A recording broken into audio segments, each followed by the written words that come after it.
2-minute warning. I bet. Wow, I had no idea. An advertisement, so they're probably gonna go cold press capsules instead of.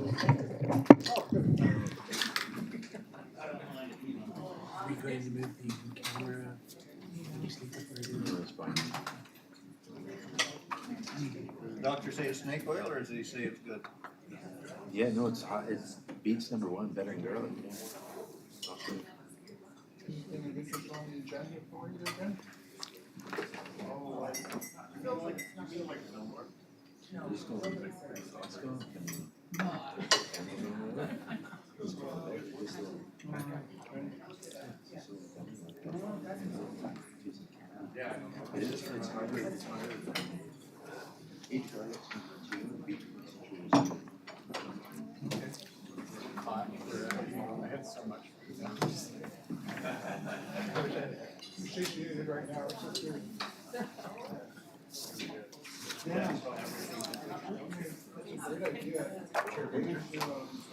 Yes, sir. I'm not going to raise anything on the business horizon on the account. Okay. I talked to. Yeah, I'll send you a link. Okay. Thank you. Yeah.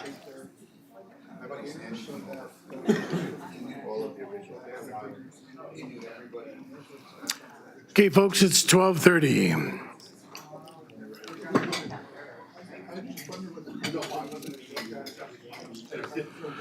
We'll call the meeting to order. We have quorum. We acknowledge that we're located on the traditional territory of the Lakota people. Adoption of public agenda. Move adoption. Thank you. Discussion. Chair, I have an item of new business. Okay.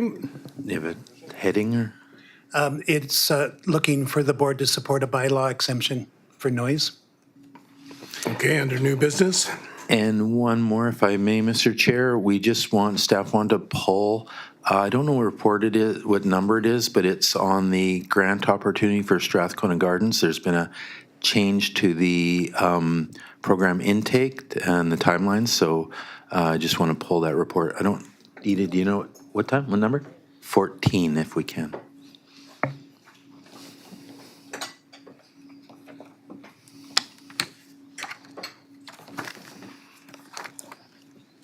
Okay, so all in favor?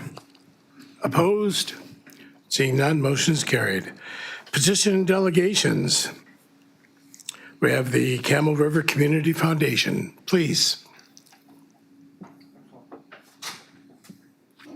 So you're a seasoned pro, you know you need to press the button, and there you go. That's right. Thank you very much, Mr. Chairman, directors, for having me today. As you know, I'm Michaela Arruda, the Executive Director with the Campbell River Community Foundation, and I am pleased to be here to share a presentation on our upcoming Vital Signs 2026 publication, which is due out at the end of October this year.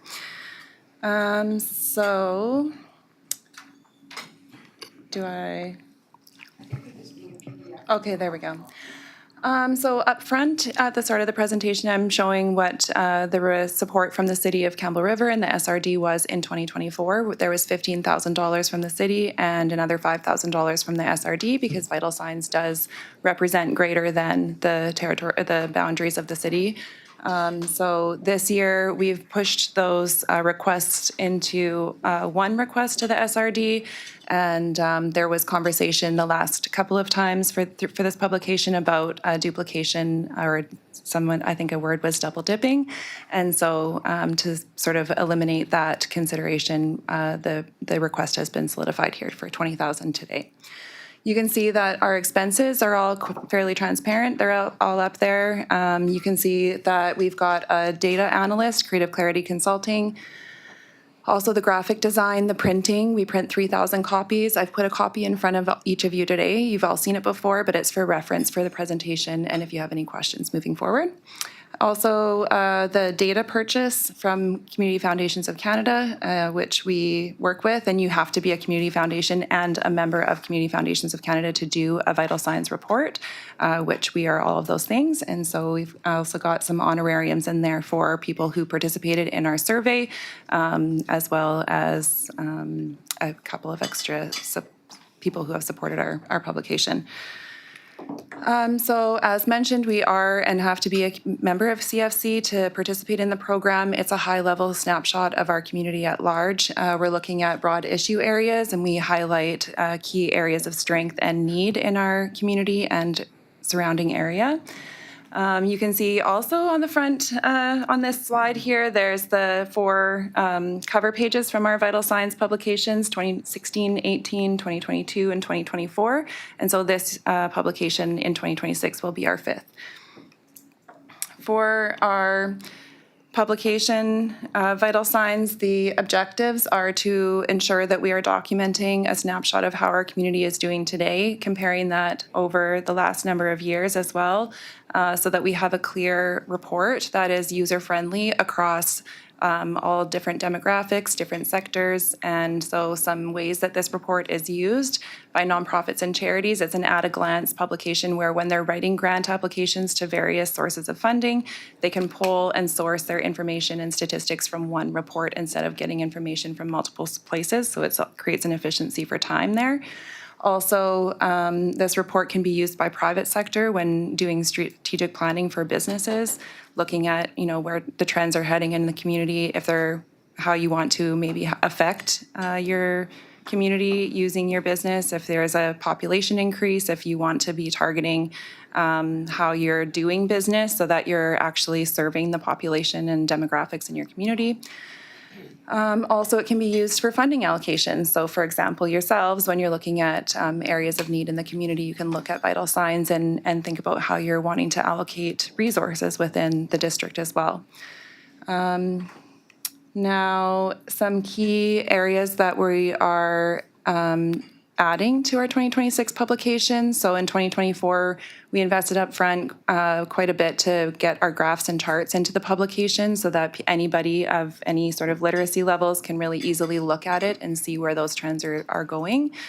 We've also did our social profit survey, which is the survey that went out to the nonprofits and charities in and around our community.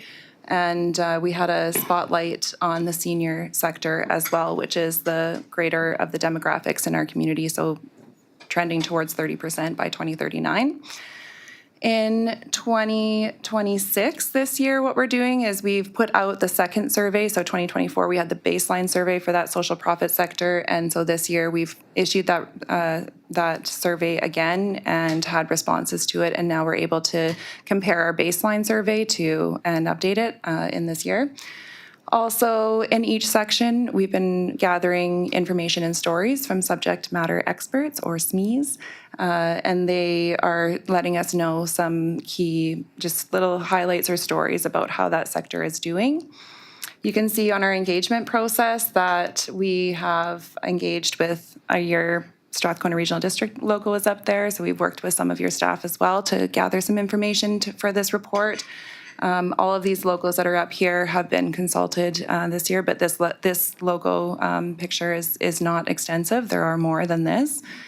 We also, to date, have engaged with 16 key people, and those are representing, also 6 other of those people represent coalitions or networks, so really tapping into those existing boards and organizations or groups and coalitions that have that information that we really want to know and understand for our community. We also look at, published annual reports from our community. So we start with census data, and then we look also at Stats BC information, and then we also supplement at the local level, as I've mentioned, with those local reports. These are a list here of our report areas that we include in Vital Signs, and it's pretty extensive. And I think one thing that's really important is that when we look at all of these different areas and we have it all into one document for our community, when you read the report from front to back, you start to really make interesting connections about how one sector may be impacting another that you may not have maybe noticed if you were only reading a report that was relevant to one area at a time. So our annual work plan for this year is we've done some interviews, we put out our survey, we're working on report writing right now, and we're getting together our draft outline as well for our graphic design. And also the draft outline, we still have some information that is pending delivery to us, and some of that is even from census information that doesn't get released until later this year, but we've got placeholders there for graphics to make sure that that information gets included before publishing in October and launching at the end. I would like to now give some space if anybody has any questions, and a reminder from the first slide, I'm looking for a motion for $20,000. Thank you. Directors, any questions? Director Dahl? Hey, Michela. When are the counts done? Are they done at the same time each, like this would be the fifth one? So are they always done the same month, the same week of the same month? That's my first question. Yeah, look, so your question is like making sure that if we're looking at information in May of 1 year, that we're looking at it again in May of 2 years later, so that it is comparable to different sort of like cycles throughout a year? Is that right? Yeah, I mean, if you did a count like today, Yeah. or you did a count on the last Wednesday in October, Yeah, they would be different. they would be very different results. And I think the October results would more show the state of Campbell River than what a count at the end of July or any time in August would be. Yes, and so for the census information and also for BC Stats, it's released on a pretty regular schedule annually. They have their schedule where they let that information out. So working with that information, it is pretty consistently released at the same time of the year, and that's when we look at it. And then for the local information as well, all of the subject matter interviews are done around the same couple of months of the year. We, in our social profit sector survey, it was completed at the end of May in 2024. And this year, we completed it in the middle of June. So it's fairly close to, I would say, a window of plus or minus 30 days. But is the homeless count done at the same time? Yeah, so then we don't do the count, but the Strathcona Housing Alliance has done the count, the unhoused count, and my understanding is that it is done, I think, every year in October or like closer to the end of the year. Guess that would be a question for Madison. Madison or Stephanie Hendrickson.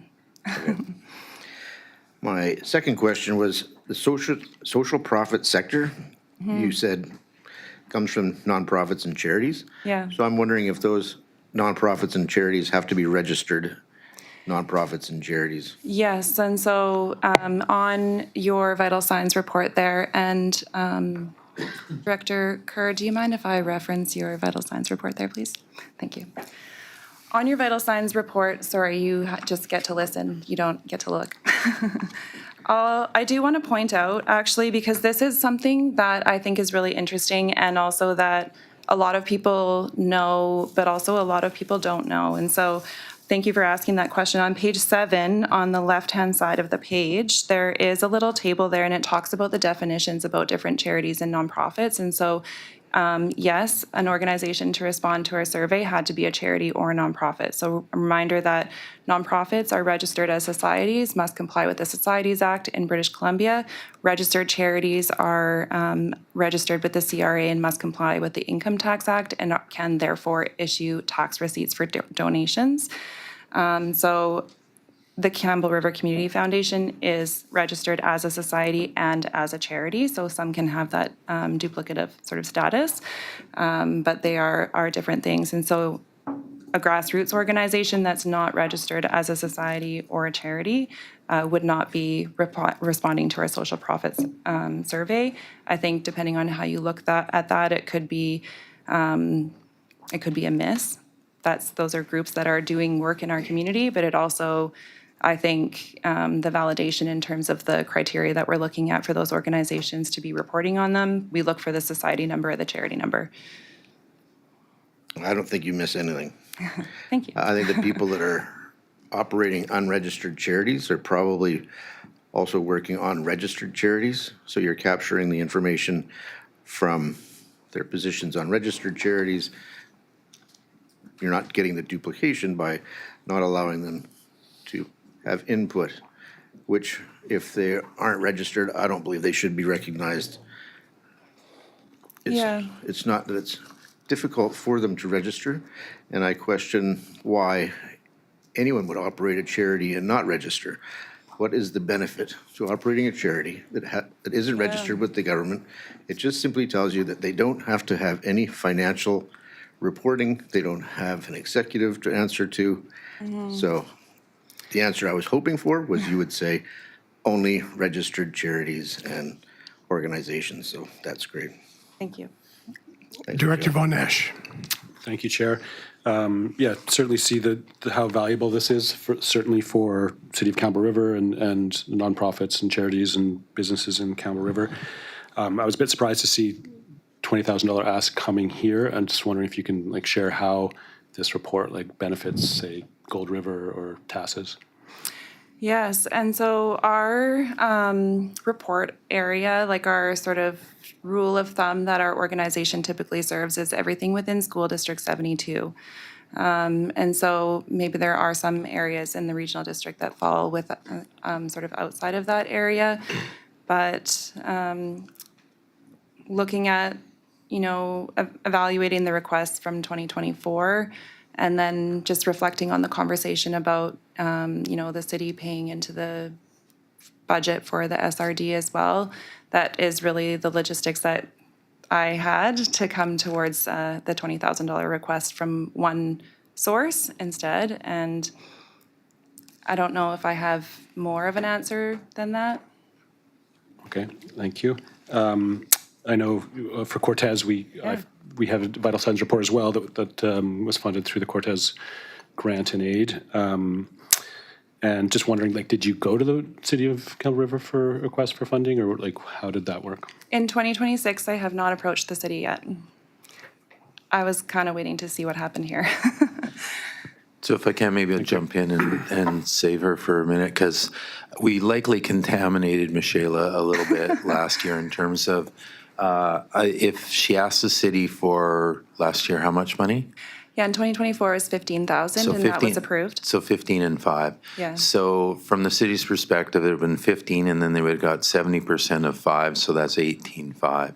So if they asked for $20,000 here, the city would pay 14,000 and close to the 15.5, and then the rest distributed. So I think that was part of the narrative instead of one of the challenges we've had with all groups too is, and no fault through their own, they all tend to door knock on as many doors as they can and take what they can get. But there's not a lot of communication between all the local governments about who's getting what, and not the community foundation, but other foundations may have got paid twice, if you will, not intentionally, but just going to ask for funds. So to funnel it down to the regional district where everybody funds, it was the simplest form, and it came out to about the same amount of money that was Campbell River was paying when they went directly and asked for them. Does that make sense? The difference is, on last year's scenario, the city would pay $18,500 and contribute twice, and on a $20,000, they would contribute $14,000. I could So- ask for 21 if that makes it better. Sorry, I'm joking. Any additional questions?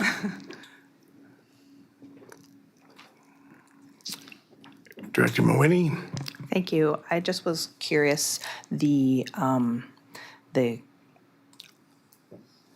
concern or the timeline for this, if the board decides to refer it to staff for a staff report so that we can understand what sort of grant and aid a regional grant and aid we've already given out this year, and we discussed that in August, will that have a material difference to the community foundations ask? Is there a real crunch here? So I guess what I'm trying to ask. Yeah, I think that would be it would be fairly stressful if there was like not a determination that I might have pretty imminently. If it was to go to staff and then come back for another meeting, then it does put us in a position where also, then do I need to spend more time also going and requesting from other locations or other sources of funding? Or do I wait for a determination and then maybe find out that it's a yes or a no and then have to go and make those asks from other sources as well? So yes, I would say your reply or response to the request with a firm answer is very much appreciated sooner than later. Okay, Director Mawhinney? Thank you, Chair. I just wanted to mention that we do on our SRD website have an application for grants and aid. That, at least in the electoral areas, that's usually how we do that. So then it has a chance for staff to provide a sort of an opening document, which outlines the amount that we have spent so far in our grant and aid fund that year. Yeah. I know for Area C, we also, in 2024, we also funded the Area C, or the Quadra Island Community Foundation, and their grant and gave them a grant and aid from Area C for their vital signs report, which has been released now. Yes. You've probably seen it. I have, yeah. But yeah, just wanted to flag that for you as a possibility for the future. Thanks. Yeah, thank you. Director Dahl first. After you call a question on receipt of the presentation, I'll have a motion. Okay. Director Lott? Thank you, Chair. Question for staff is, do we utilize the resources from these reports in decision-making or policy formation with the Strathcona Regional District? What value does the ratepayers get for this investment? Well, if I can, Mr. Chair, I would say directly and indirectly. Certainly there's information about community, and I would say it's a reference point for us. I have personally referenced it a number of times in the past. So I certainly think there's valuable information in there, and likely all staff use it at some point as reference, bringing a number of issues to the board. So that would be my response. Okay. Thank you, Chair. Director Dahl? Don't we have to? We still have a receipt? receipt, yes. All in favor of receipt? Oh, sorry, Director Kerr? Thank you, Chair. That was kind of a last minute. I was just looking through the arts and culture section here in the 2024, and I just wanted to point out something in just terms of nonprofits and skewing of numbers and input. I want to point out the Arts Council here has their membership numbers. And this is based almost totally on the Members Art Show, which happens once a year in the spring, in which, in order to have your piece of art on the wall in the Members Art Show, you have to take out a membership for the Arts Council. Plus, you have to take out a membership for the Arts Gallery. Plus, you have to pay for the right to do it. So there's a bit of a skew in terms of, when you look at membership, it looks like, wow, look at all those members. But that totally references the number of pieces of art that the public has produced and have paid for the ability to put on the wall of the art gallery. So that might be just something, numbers are great, but sometimes they don't tell the whole story. Can I reply? Absolutely. Okay. I want to also let everyone know that all of the sources of information for are provided. I think it's on page 21 here, and so that one was number 7, and that was a statistic that was given to us by Ken Blackburn, the previous ED for the Arts Council, and we've had conversations with the current ED, and so if there's something that specific that we should be asking as well, then that's also part of our process, is that we want to hear those things from people. So if you have some feedback on that I can take back and make sure that we get clarification on that. Thank you. Okay, so on receipt, do I have a motion, please? No, we don't have a first and second. Move receipt. Thank you. Thank you. Discussion? All in favor? Opposed? Seeing none, motion is carried. Director Dahl. I'll make the motion to fund the community foundation for a total of $20,000. Second. Discussion? All in favor? Opposed? Seeing none, motion is carried. Thank you. Thank you, everybody, very much. Thank you. Have a fantastic rest of your meeting. Adoption of minutes. Thank you. Discussion? All in favor? Opposed? Seeing none, motion is carried. Business arising? None. Public consideration? None. Notice of motion? Chair's report? None. Consent calendar? None. Committee's chair's report? Director Rice. Thank you, Chair. I'd like to move item 1, the Community Health and Wellness Report, that the draft minutes of the June 18th, 2026 regular meeting of the Community Health and Wellness Committee be received. Discussion? All in favor? Opposed? Seeing none, motion is carried. Director Sinnott. Yes, I'd like to move that for the Strathcona Gardens Commission, that the draft minutes of the June 24th, 2026 regular meeting of the Gardens Commission be received. Second. Discussion? All in favor? Opposed? Seeing none, motion is carried. Director Sinnott, number 3. Yes, thank you. Thank you, Chair. I will move with respect to the Strathcona Accessibility Inclusion Advisory Committee that the draft minutes of the June 25th, 2026 regular meeting of the Strathcona Accessibility and Inclusion Advisory Committee be received. Second. Discussion? All in favor?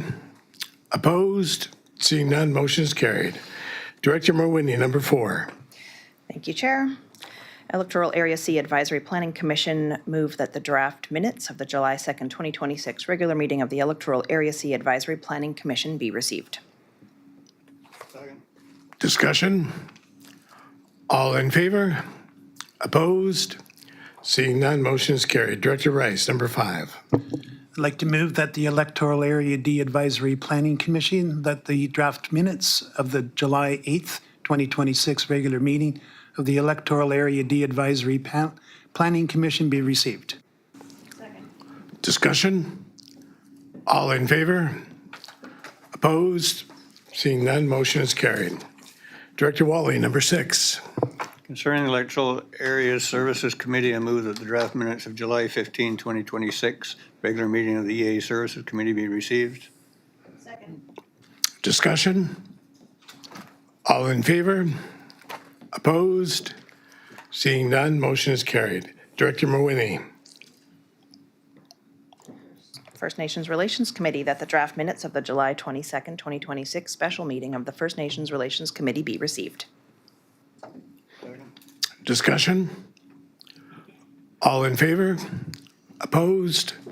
Seeing none, motion is carried. Director Chapman, number 8. Thank you, Chair. I move that the draft minutes of the July 22nd, 2026 special meeting of the Committee of the Whole be received. Discussion? All in favor? Opposed? Seeing none, motion is carried. Director Dahl, staff reports, number 1, please. That the report from the Chief Administrative Officer be received. Second. Discussion? If I can, Mr. Chair, I believe Elaine is going, oh, there she is. I was trying to find her. She has, and she has a, present this.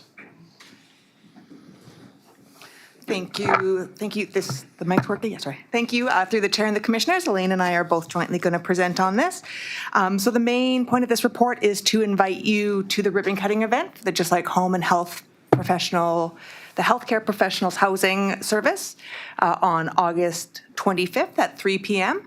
It's a very exciting milestone as construction of the facility is substantially complete, and we're now focusing on commissioning, furnishing, staff training, tenant onboarding, and finalizing the operational preparations.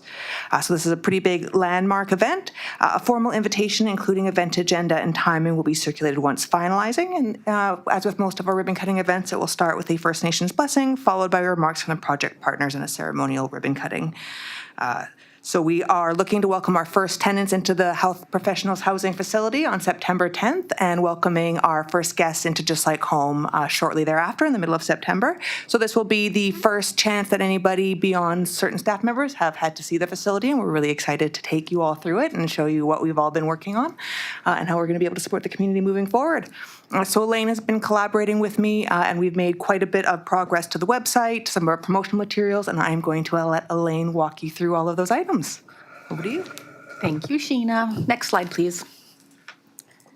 So we're just providing you with a bit of an update on some of our communications channels that we continue to use, just to make sure that you are aware of the items that are available to residents. Next slide. So this is a copy of the Just Like Home website. So on this website, we have a section about gallery, frequently asked questions, donate, and contact. And we're very excited to share that in the next couple of weeks, we will have a request a stay form. So for when residents want to come and stay at the actual lodge, there will be a form coming up the next little bit for requesting of the stay. Next slide. And we have a promotional video here that we'd love to share with you, and this is about Just Like Home. There were times when David was hospitalized that I had to just leave him there because I couldn't afford to stay. We just couldn't afford any more hotels that week. When healthcare takes you away from home, whether for treatment, appointments, or to support a loved one in hospital, finding affordable accommodation shouldn't be another challenge. Opening this September, Just Like Home will offer affordable accommodation located near Campbell River Hospital for patients, caregivers, and families traveling for medical care. Some rooms can be reserved for planned medical travel, while others are held for unexpected hospital stays and emergencies.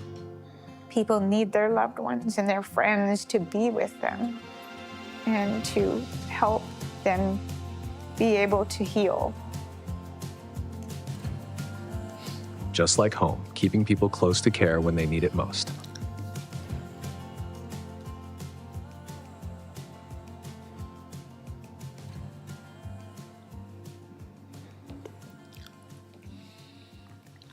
The next slide, perfect. So the video that we just shared, I should note that the voice is actually not showing correctly through this channel, but it does actually show properly. So there is a delay for some reason on this one. The video itself will be shared on social media and on our website. As soon as we have the request form up, it'll just provide more ways to promote that request form. We promote via social media, the SRD website, e-subscriptions, and we have direct communication with medical providers and key partners. And so that video that we showed will be actually shared via news release as well as opening of the request stay form. Next slide. The Health Professionals Housing. So we have a project page on our website, srd.ca/HPH. On this website, we also have our accommodations and rates, image gallery, frequently asked questions. We have a rent with us form on there, and happy to report that we actually have received over 20 inquiries already just through the project page and through our rental form. So we're definitely seeing a lot of positive feedback, a lot of people interested, and looking forward to filling those rooms. Next slide. So there's just a sample of some of the pages that we have on that srd.ca/HPH. So you can see that we do have a video up there, which we'll show you shortly, rent with us form, and then sample floor plans of the units, prices, and so on. And I'm happy to share the next video here. Live close to work and close to adventure.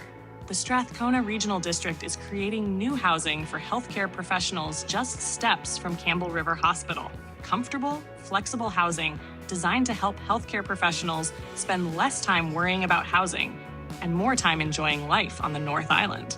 Health Professionals Housing will offer modern, move-in ready suites with flexible stay options for healthcare professionals, students, and locums. Fully and partially furnished options, utilities, ocean views, balconies, internet, parking, lift access, and in-suite laundry are all included, making it easier to live, work, and settle into life in Campbell River. Whether you're relocating, starting a placement, or building a long-term future in Campbell River, Health Professionals Housing is designed to help you feel at home. Opening September 2026, these new suites will help healthcare professionals make Campbell River home. Learn more and join the waitlist at srd.ca/HPH. Owned and operated by the Strathcona Regional District. And so that promotional video was shared on social media and on our website, and a big thank you to the directors here for sharing that message, as we did get quite a bit of positive feedback through social media and lots of shares. So again, when you do see posts on social media, the best thing you can do is to share it with your constituents through your social media channels. So we will continue to promote the project via social media, website, e-subscriptions, news releases, and direct communication with employers and key partners. Just thought we would share an example of what happens when we do send out a news release. Like, we were just featured on Civic Info's website with this project and so on. So we're doing a really good job getting the word out, and anything you can do to help share the message is always very much appreciative, and looking forward to that next video, because I think that'll be a big one in opening up the bookings for Just Like Home. I think that's the last slide. Yeah, and just a reminder that you can also e-subscribe and tell your constituents as well to e-subscribe for updates on both the Just Like Home page as well as the SRD/HPH page. And I have, well, thank you. I don't know, it's not on the slides, but yes, in front of you are the handouts of the ribbon cutting, but also this lovely flyer. So this flyer itself is used as a flyer and a poster. We will be putting it in different medical offices throughout our regional district, and then it'll also be on social media. So just wanted to let everyone know some of our communications channels that we're using, and we're happy to take any questions. Thank you. Directors. Director Von Esch. Thank you, Chair. This is really exciting news. Thanks for all your work on it. Question, so $78 a night is the starting cost. Can you just, does that include tax, and how does it vary per room? And also, are we charging doctors for that too, or is it just for folks that are staying? So the $78 a night fee is for the Just Like Home Lodge. So those are for guests who are traveling either as patients or supporting patients for medical travel. $78 a night is for the studio unit. We have 8 studio units. There are also 2 accessible units. One is 1 bedroom and one is 2 bedroom. So those are respectively $88 and $99 a night, just to reflect the additional time and amenities that go into it, such as linens. Sorry, the second question. There will be tax. We will be subject to hotel tax, so that'll be on top. And the doctors aren't intended to stay in that, so there are different rates for these sort of short-term units in the health professional housing portion of the business, which is the top floor, that are much more in line with sort of a standard Airbnb. Director Mawhinney. Thank you for the presentation. Looking forward to August 25th. My question was just around, I guess it's a 2-part question. You're talking about medical stays, but I noticed in the video that there was also people having dental work done. So I'm just wondering if it's medical and dental health reasons that people could be choosing to stay in the Just Like Home Lodge. And you also mentioned a request a stay form, which is on the website. So I was curious how that worked, like if it was being managed sort of like, 9 to 5, or, if somebody is in the Emerge that had to come from, I don't know, Tassis or Port McNeil or something, or Cortez, and they're there after maybe this office is closed to manage that. How would they be able to access a room? Yeah, thank you. So I'll respond to the second part of the question first. We are aiming to make direct pathways with the hospital so that they can call the lodge directly if there is an emergency person who comes in. And we're hoping to be able to report our availability for those emergency reserved rooms sort of on a nightly or daily basis to the hospital so they know if there is availability, they can send up a patient or a family member. As for the booking form, most facilities of this nature rely on practitioner bookings, or so referrals from the medical provider. So we will require that information in order to confirm that they are coming for a medical appointment, of which we do consider dental, optometry, all of that. Any types of medical travel that people need, we want to make sure that they have access to the lodge so that they're not deferring that, so that that cavity or that sore tooth doesn't turn into a medical emergency. So we sort of recognize that having routine health care prevents emergencies. And so the half of the rooms that are reserved for bookable appointments are to support planned medical travel. If I didn't answer the question, please let me know. Thank you. Okay, anyone else? Dr. Dahl? Bruce Wormke has access to the hospital and does dental work in the hospital. So there is dental work done at the hospital by Bruce Wormke. He's the only one that has that access. You said there would be, these flyers would be in places around our regional district, but what about Mount Waddington? Yeah, thank you. We actually developed this flyer because members of our First Nations liaison and members from our First Nations emergency services team were actually up in Kinkum Inlet a couple weeks ago. So we developed it so it could be distributed up there. They were doing a joint emergency planning exercise with the regional district of Mount Waddington. So we were able to capture both many of the nations that are reflected in Mount Waddington and Mount Waddington directly. So that is just an example of how we are already planning, using it and planning to distribute it amongst both the Mount Waddington Regional District, Cathet, and out in the West Coast as well. We actually have a request from somebody from Tofino coming in for hip surgery in December. So the project will be wide-reaching in its benefits. I think the benefits will be great, and I'm really looking forward to this. People can go to Strathcona Gardens for physio rehabilitation from whatever community they happen to be living in, whether it be Quadra or anywhere else on the Mid and North Island. So I think that's important to mention. I think that it would be great if directors who have not taken the time to watch the videos on the Campbell River Hospital Foundation to take the time, watch the videos, and then you'll understand what the need was that brought this forward. I want to thank Mr. Leach for his help in making this happen quicker. It all really started from a conversation between Director Lanyon and I, and Mr. Leach overhearing our conversation. This is probably one of the few regional initiatives that have come together in this term. For sure, I would say it is the most significant. And I want to thank staff and everyone that was involved for helping to get this done in such a short period of time. Local government, you see very few things get done in four years, and this has been done in less than 3. Oh, and thanks to the Millman family for coming forward and really helping our budget fit into making this happen. Director Lott. Thank you, Chair. It's with regrets that I won't be able to attend this ceremony that day because I'll be working as a paramedic and manning a car. But is there options to participate virtually, and are you going to be streaming it so that if I'm not on a call, I could actually zoom into it? Just jump in here, no. But what I think Ms. Fisher will be happy to do is if you're in town on a one-off, I'm sure she'll be happy to give you a personal tour of the facility and or any other director that happens to be here or unavailable. Thank you, CAO. And just an observation more than the question. Sitting around this table for 4 years, there's a lot of things that we have done, but this is one of the initiatives I've been most proud to be associated with in a minor capacity. I know there's a lot of other people that done much more heavy lifting than I have, but just to see this added to our region is just incredible. It just adds a wonderful asset for healthcare into our region, and nice to see that it's been initiated locally.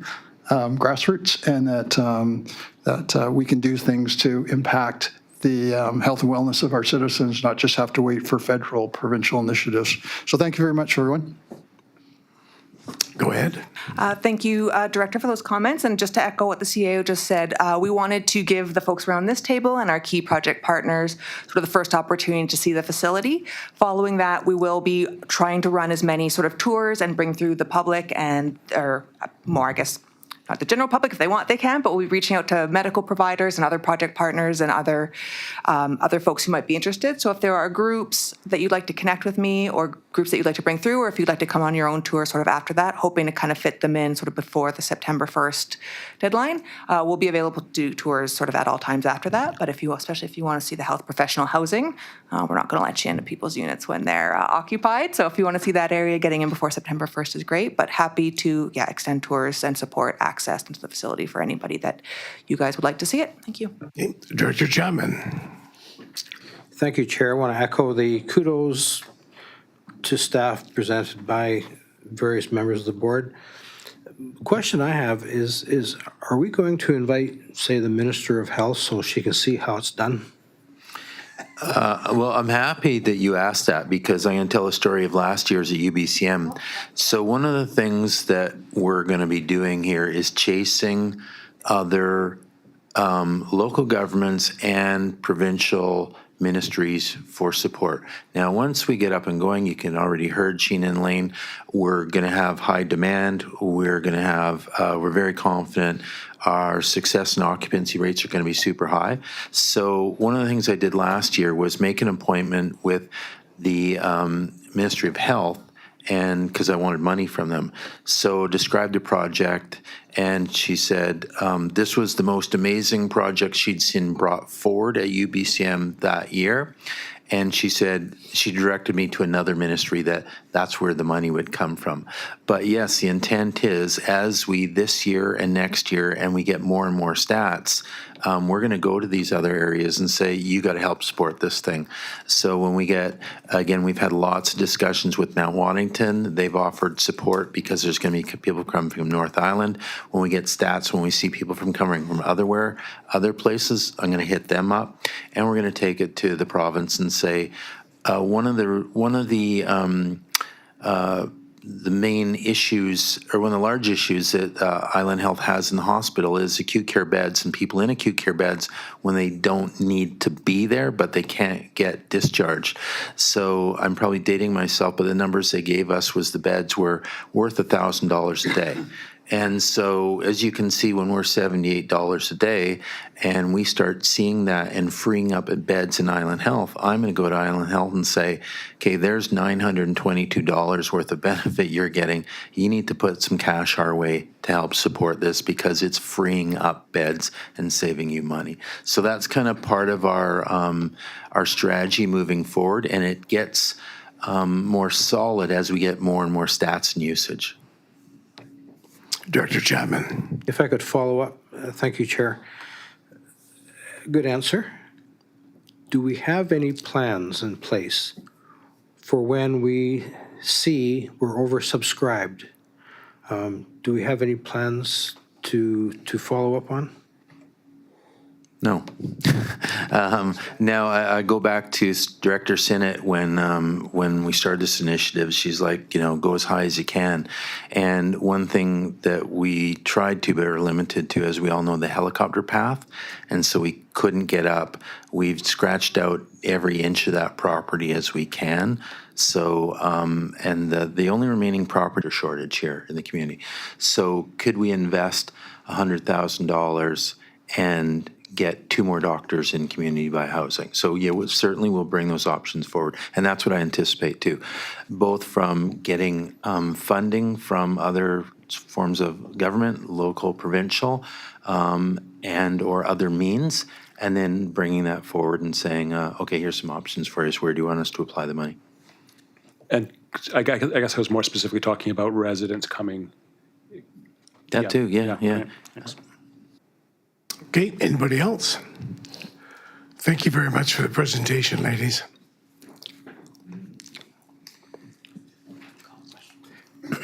Call the question.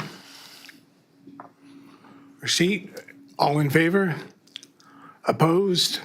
Seeing none, motion is carried. If I can, Mr. Chair, jump in here, it's my fault because it was brought to my attention a couple times and we were adopting the agenda. I had a couple items and I left one off because I had some uncertainty about it, but, and I know it doesn't follow proper process, but if the board's willing to, if we can amend the agenda to add an item at the end of the agenda of, I'm just going to call it Oyster River paving, for lack of a better term. There's a couple items on there that I know two directors wanted to chat about.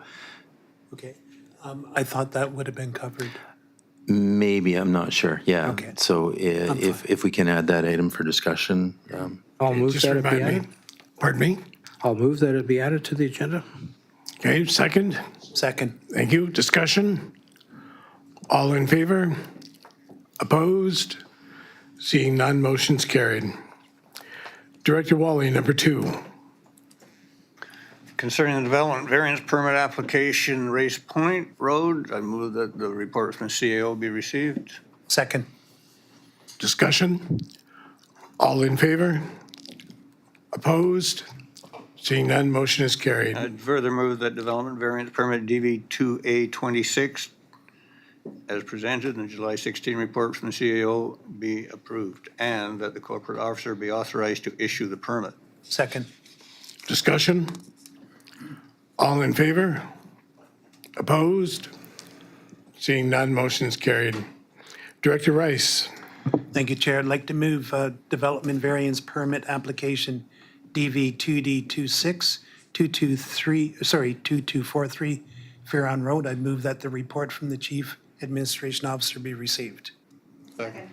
Discussion? All in favor? Opposed? Seeing none, motion's carried. I'd like to move item B, that the correspondent regarding the development permit DV2D26 be received. Second. Discussion?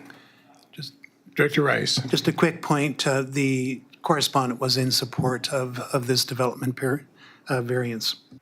Okay. All in favor? Opposed? Seeing none, motion is carried. I'd like to move item C, that the development variance permit DV2D26 as presented in the July 16th report from the Chief Administration Officer be approved and that the corporate officer be authorized to issue the permit. Second. Discussion? All in favor? Opposed? Seeing none, motion's carried.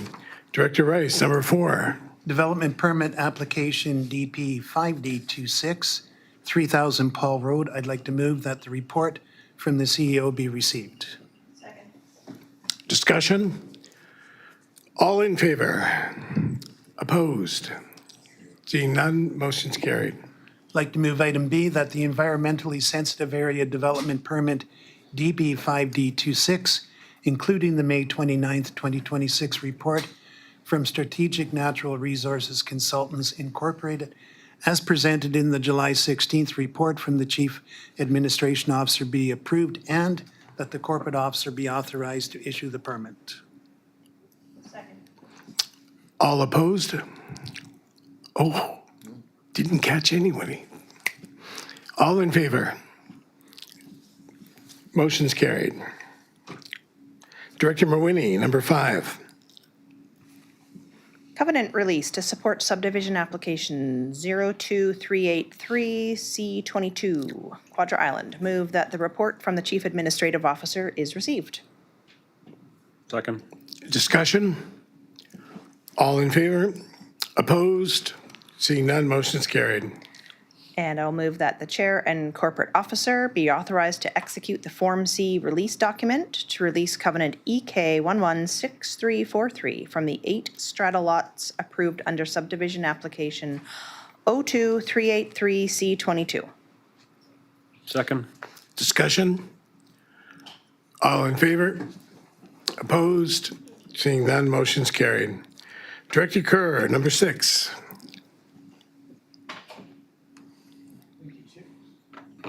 Thank you, Chair, and I move that the report from the Chief Administrative Officer be received. Second. Thank you, Mr. Chair. Annie and Meredith will support speaking to this. And to my memory, that this is kind of unique is I think we have 4 of them on the agenda, and I don't think we've had one of them in the last 4 terms or 4 years. So as part of the Local Government Act, when official community plans are done, there's a referral to adjacent or neighboring local governments, of which you can see there's a number on here, to us. And so we've got a few lined up, and I believe Annie and Meredith will speak to our role in that, which is the board can provide comments. It's not like we're a decision-making authority on these. It's just for referral and comments if we have any. So. Thank you, through the chair. This report is to consider the referral from the City of Campbell River with respect to the new proposed official community plan, which was referred to the SRD for review under Section 475 2BI of the Local Government Act, which states that consultation is required with the board of the regional district in which the area is covered by the plan is located in the case of a municipal OCP. The proposed OCP is applicable to lands within the city boundary, and in several sections provided in the report, the plan references collaboration with the SRD on matters of mutual interest. So this is the opportunity for the SRD board to review and provide comments to the city. Thank you. Director Wally? Yeah, I'm just curious why this new development that's the next item of business isn't included in the OCP. The new development from the city? Yeah, on Jubilee Parkway. Well, I'm not certain we can answer that. Like neither Meredith or Annie work at the city, so like we're not privy to any of their development plans or applications or processes. So unless they shock me, I don't think they likely know anything about them. Through the chair, the only response is that they were received as separate referrals, not as one. Thank you. Okay. There's an option. Any other questions? Director Rice. Thank you, Chair. Some of the comments that I have is that, first of all, there has been very good collaboration with the city, at least with Area D, over the last 3 years.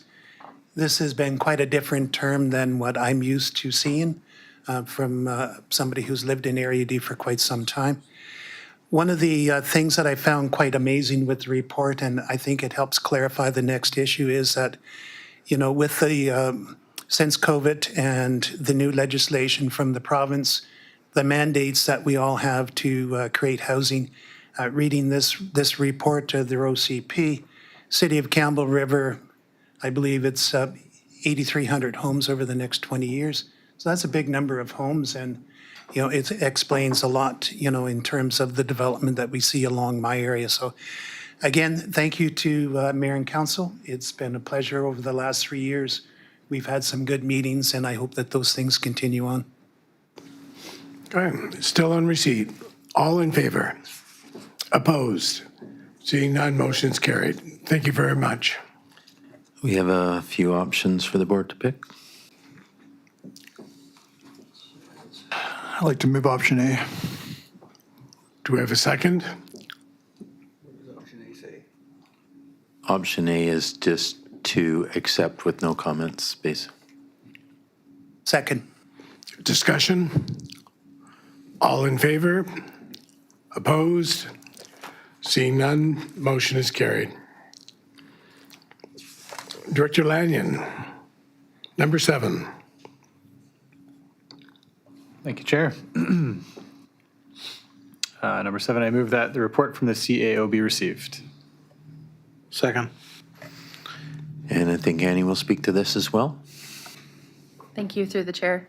This report is to consider a referral from the City of Campbell River with respect to an OCP and zoning bylaw amendment south of Jubilee Parkway, adjacent to the boundary bordering Finch Road in the electoral area D. The subject property is a 55.18 hectare parcel, which has already been added to the urban containment boundary.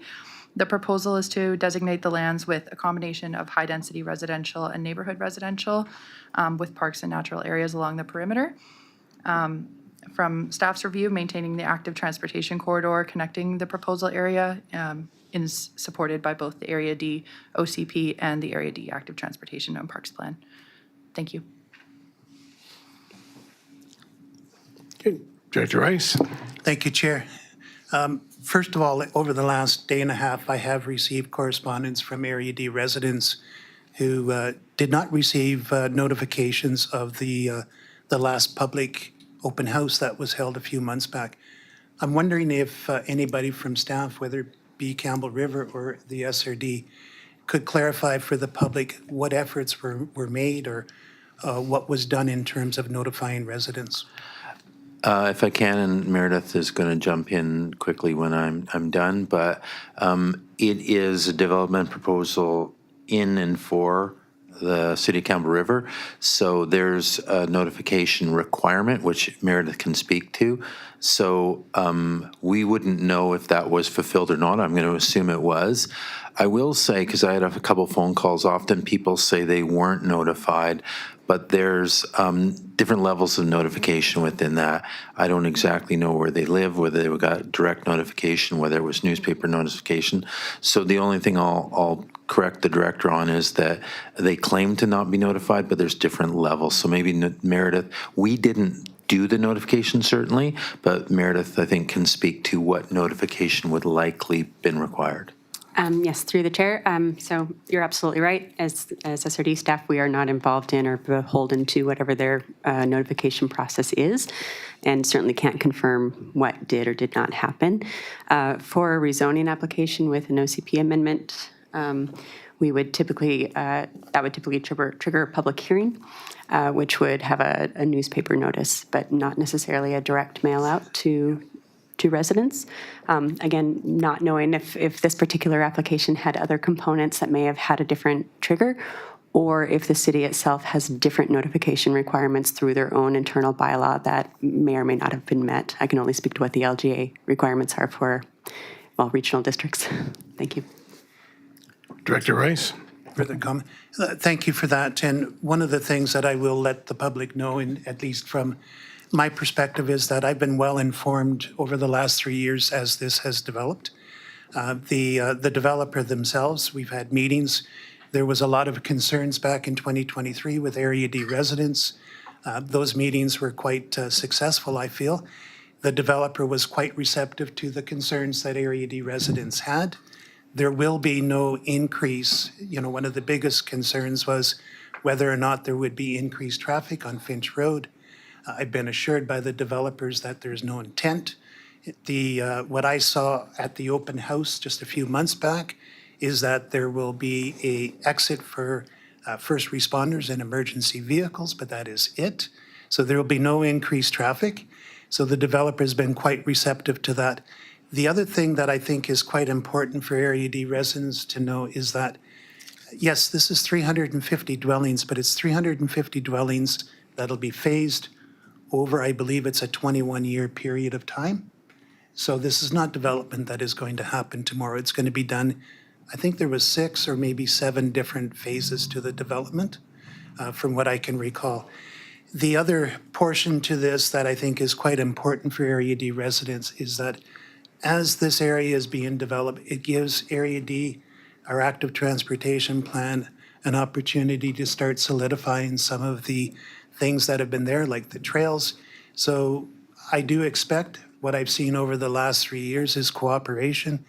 And when I take a look at Area D itself, the other thing that I would remind folks in Area D is that the city limits go all the way to the Story Creek Golf Course. So this development will eventually be catching up to the Story Creek Golf Course. That has always been city land. It's not Area D's land. Thank you. Okay, Director Synod has turned off her microphone because she believes she's in a conflict of interest. Director Von Esch. Thank you, Chair. I received a few emails on this as well from some concerned residents from Area D stating that they weren't informed about the meeting and that no one showed up to that meeting, which leads me to believe that maybe it wasn't advertised very well. And also the second one, which we haven't mentioned yet, that the neighbors around this development not receiving any notification.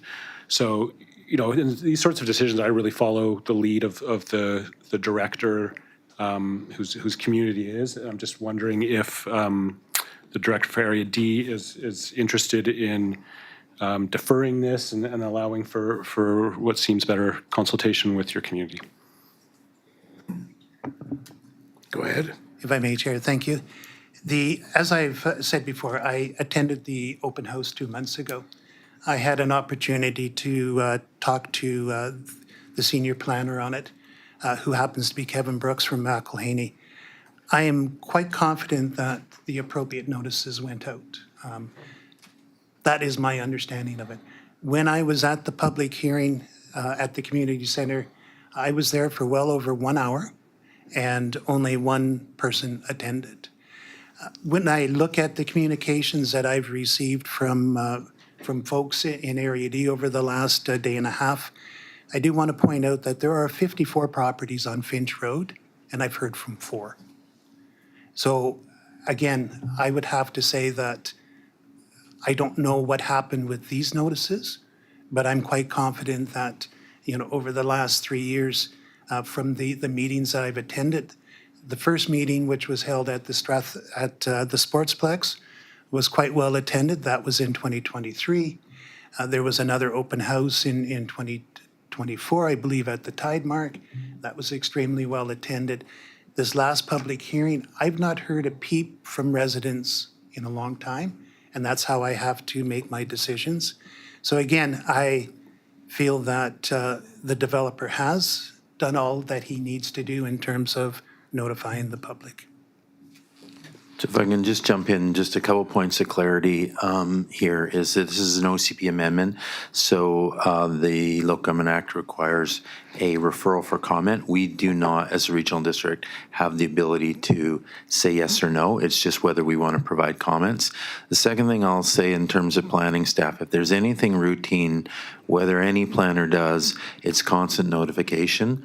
I would really be shocked if proper notification wasn't distributed by the city and or the developer. That's pretty primitive in terms of the process and well known. It's not unusual that people, because of the whatever that notification is, missed it, didn't see it, or didn't attend. But planning staff in all local government is really familiar with notification and understand the important requirement that it has. Okay, anyone else? We're still on receipt. All in favor? Opposed? Seeing none, motion is carried. We have options. Director Kerr. Thank you, Chair. I move option A. Second. Discussion. All in favor? Opposed? Seeing none, motion is carried. Director Rice. Number 8. Thank you, Chair. I'd like to move that the CVRD referral for the Saratoga Beach Local Area Plan be received. Second. Discussion. Mr. Chair, Annie can speak to this as well. Thank you, through the chair. This report is to consider the draft Saratoga Beach Local Area Plan referred by the Comox Valley Regional District. Saratoga Beach is located across the Oyster River from Electoral Area D of the SRD. The Oyster River and Saratoga Beach communities are connected by the Regent Road Bridge and the Highway 19A Bridge, and residents from both areas access the trails and shopping in Oyster River. And the CVRD has requested a response by July 31st, 2026. Thank you. Director Rice. Thank you, Chair. First of all, I do want to thank my counterpart, which is Director Greaves, for ensuring that I was up to speed on this local plan taking place. I wasn't able to attend all of the meetings, but the ones that I attended were quite interesting. And certainly, Area D shares a lot of common interests with Area C in the Comox Valley. So it was nice to see that collaboration between us.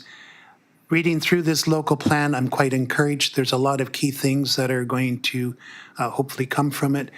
One of them is the interest in our business space that is both in Area D, just on Glenmore Road, and the business space that's just across the river. So I look forward to seeing how things shape up over the next couple of years. And again, it was nice to be included in some of the planning on this. Thank you.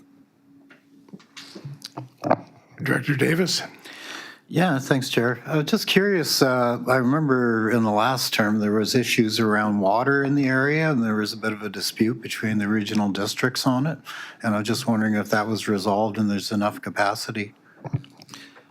If I can, Mr. Chair, I think a couple things. That dispute that we had with the water in terms of the park and the drilled well, I think we resolved that with our Area D water meter award. So that, and I believe that well was not much of a producer, and then they found water elsewhere. But again, unless Director Rice, he is on the CVRD committee, whatever they call their Black Creek Oyster Bay Water. So he likely knows more than I do on that. Go ahead. Thank you, Chair, and thank you for the question. I believe it was in either 2023 or 2024. Area D, through our Community Works Fund, put a fair amount of money towards the new well that was drilled on Shelter Points Farm. So this new well, and the Comox Valley Regional District has in their licensing agreement with Shelter Point Farms to drill additional wells should they need to. This has certainly resolved the water issues that the whole water system was facing. So I don't anticipate that there will be any more issues with water. Okay, on receipt. All in favor? Opposed? Seeing none, motion is carried. We have options. Sorry, I've got to bring the document.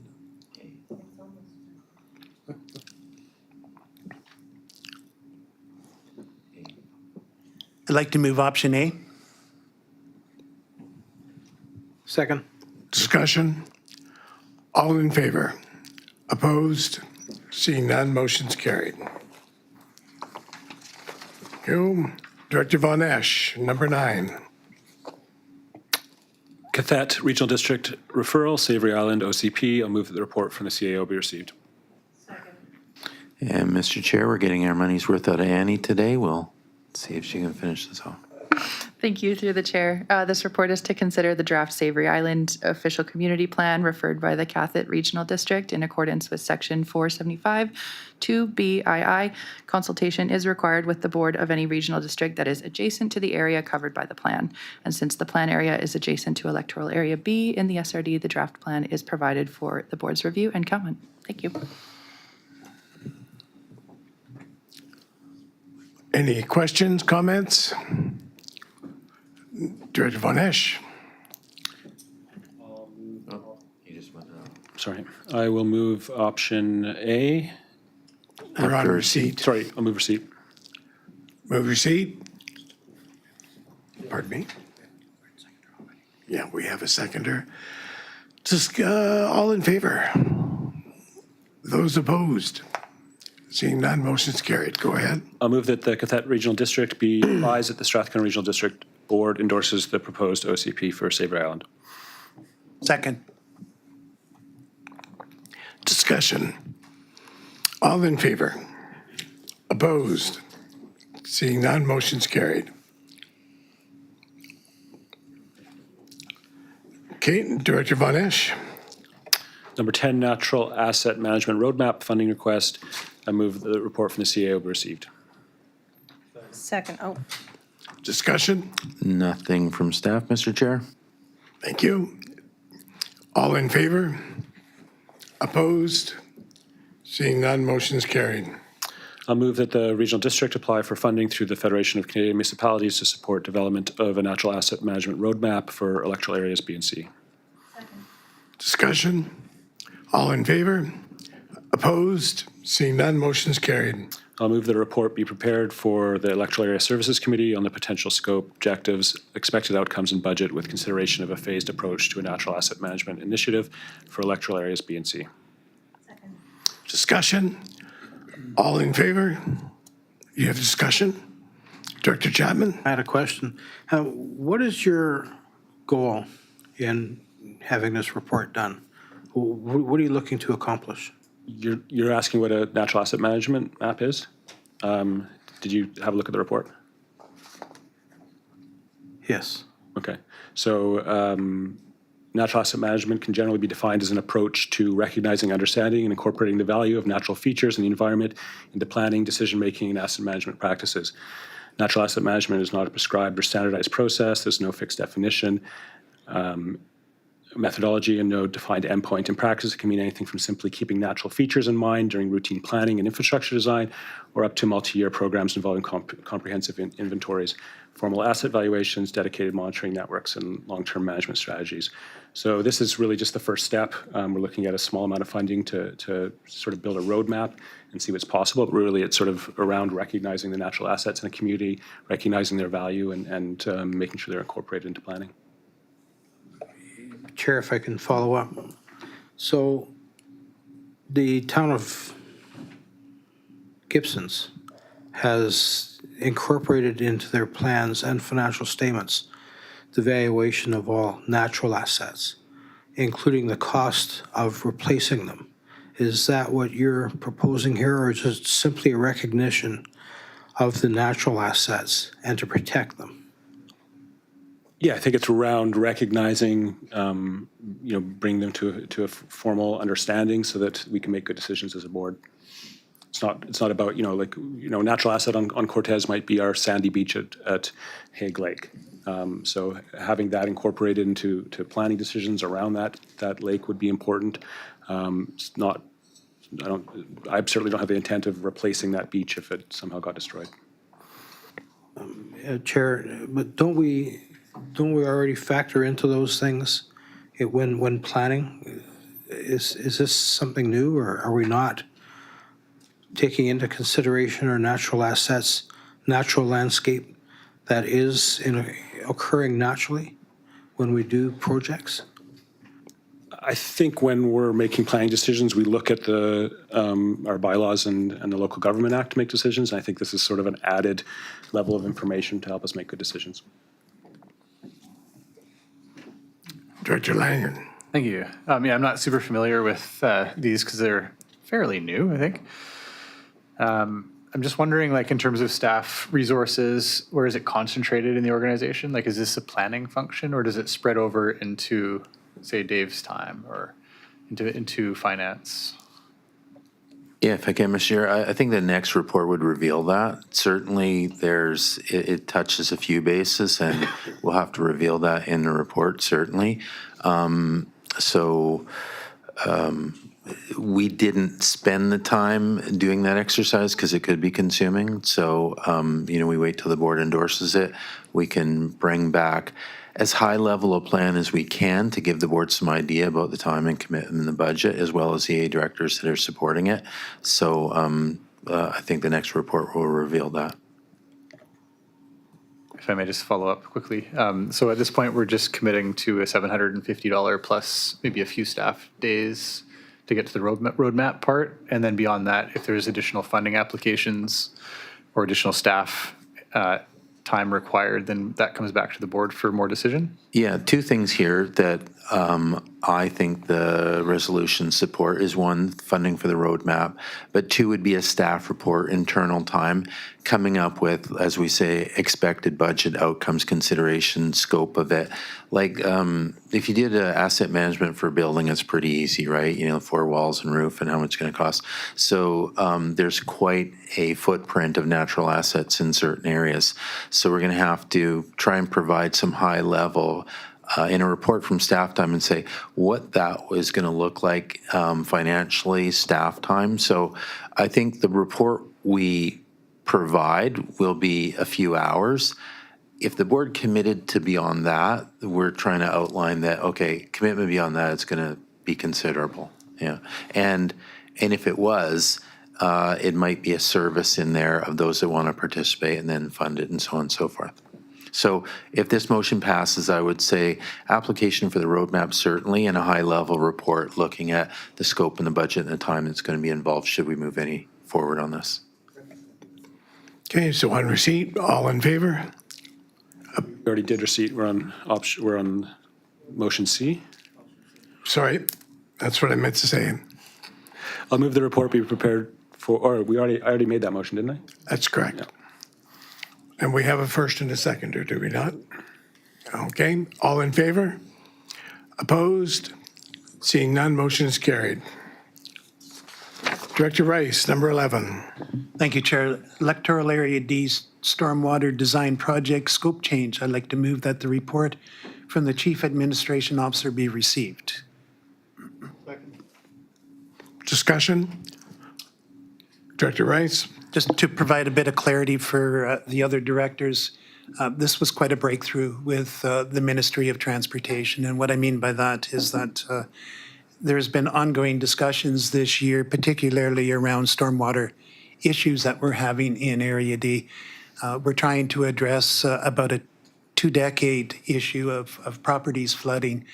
And at every step of the way over the last few decades, the position of the Ministry of Transportation has always been that properties cannot divert any water to the ministry ditches. Now we have a change where the ministry is quite willing, as long as we can show them through an engineering report that the ditches have capacity, that we may have the option to divert some of the stormwater issues that we have to the ministry ditches. So this is quite a breakthrough, and that's why I've jumped at the chance to, change the scope of the project, put some more money on it. Let's get the engineering reports that the ministry requires, and let's see if we can move forward and address these legacy issues in Area D. Okay, so all in favor? Opposed? Seeing none, motion is carried. I'd like to move item B, that the scope of the Electoral Area D stormwater system design be expanded to include Catchment C, Ingalls Road, Catchment E, McGimpsey Road, and the Oyster River Rest Area, and that the project budget be increased by $50,000 using Electoral Area D gas tax funds. Second. Discussion? All in favor? Opposed? Seeing none, motion is carried. Director Merwini, number 12. Thank you, Chair. Move that the Wharves Renovation Update Report from the CAO is received. Just quickly from staff, just an update that this report identified to the electoral area directors that the 3 wharf projects were complete, divested one of them to the First Nations, and happy to say that the wharves were done on budget without the use of the allocated gas tax. Discussion? Director Lott? Just a question to staff through the chair. Received that this was done very economically, and so I compliment staff on that. But just questioning the balance of the funds that weren't spent, they can be allocated to another project. Is that correct, before a certain time? Partially correct. They're allocated back to that service, that electoral area, and but no time associated with that. So for example, this project, it was Area C.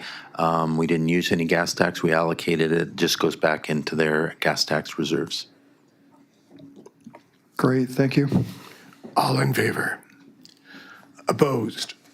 Seeing none, motion is carried. Director Dahl, number 13. Build community strong local impact stream funding opportunities, that a report from Chief Administrative Officer be received. Discussion? Thank you, Mr. Chair, and Madison will speak to this for us.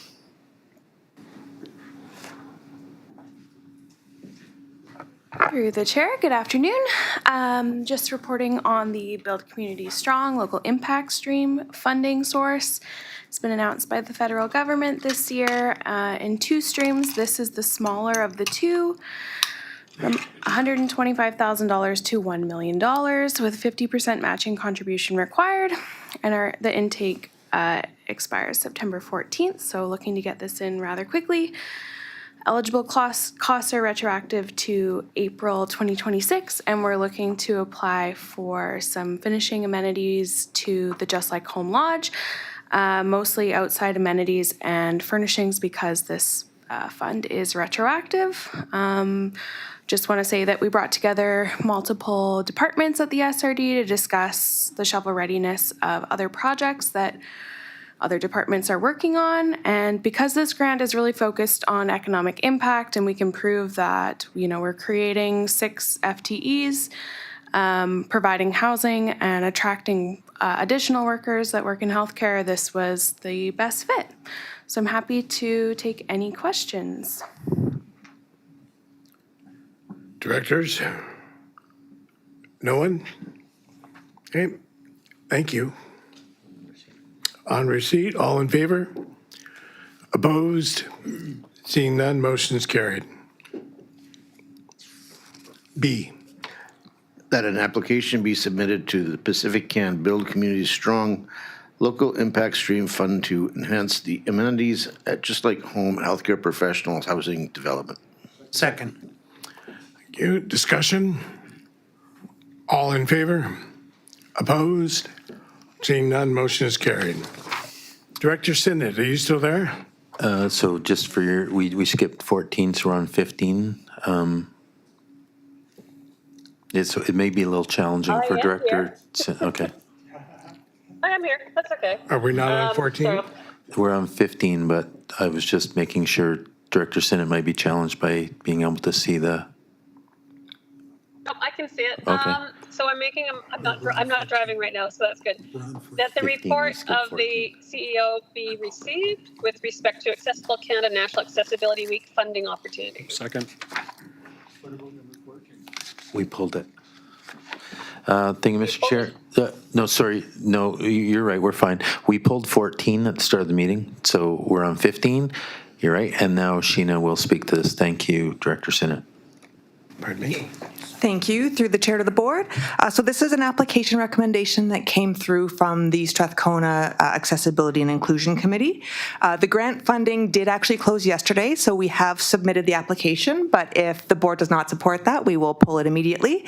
So the application is around providing funding for events specifically around National Accessibility Week.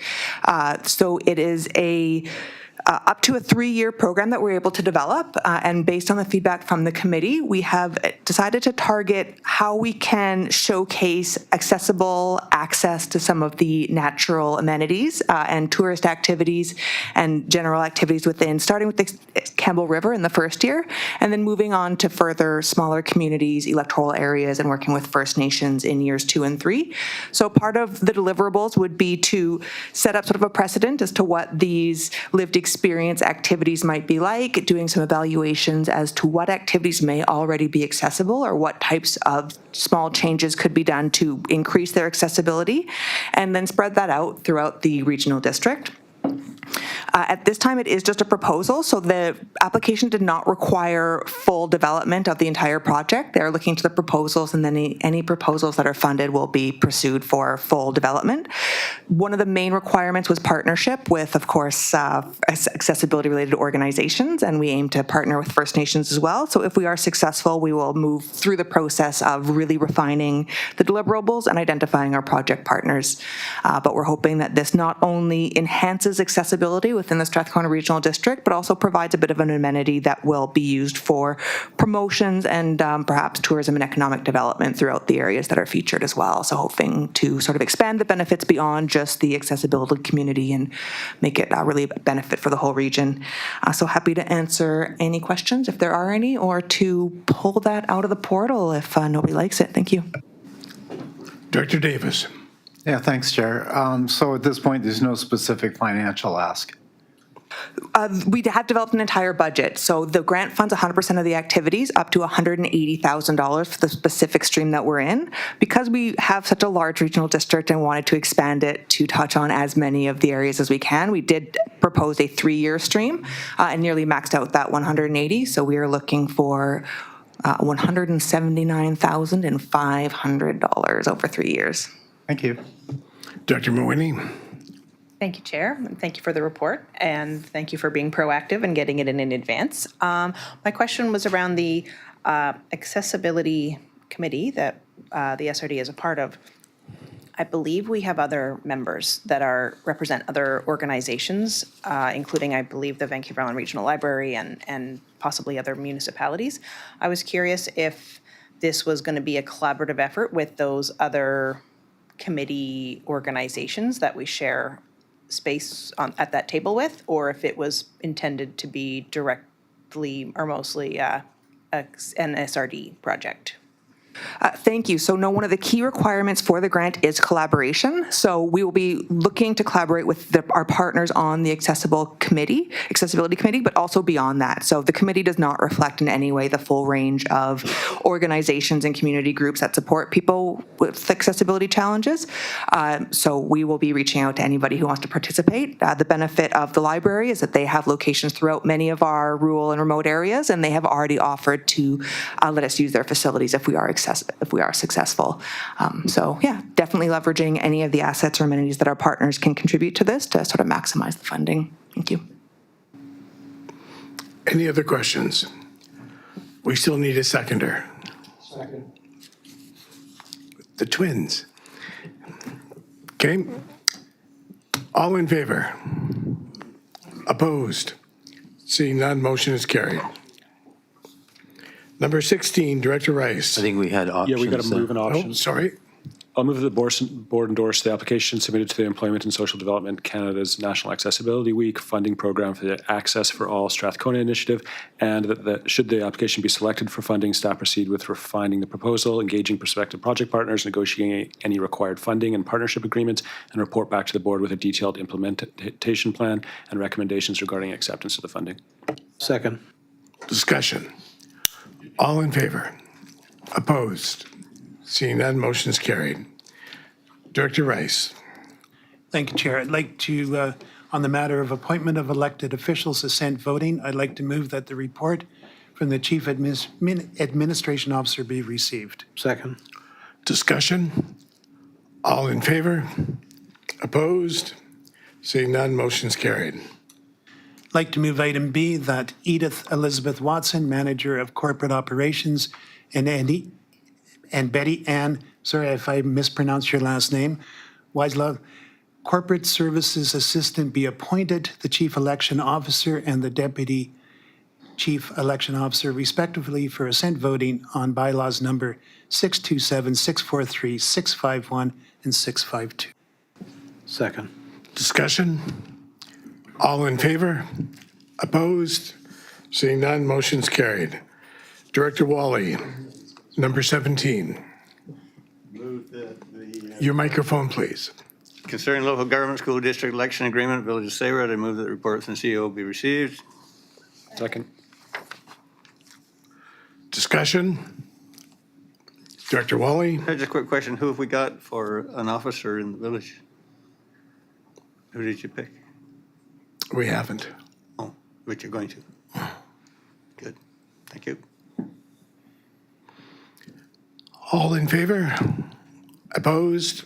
Seeing none, motion's carried. B. Move that the chair and corporate officer be authorized to execute the 2026 election agreement with the Village of Saybrook.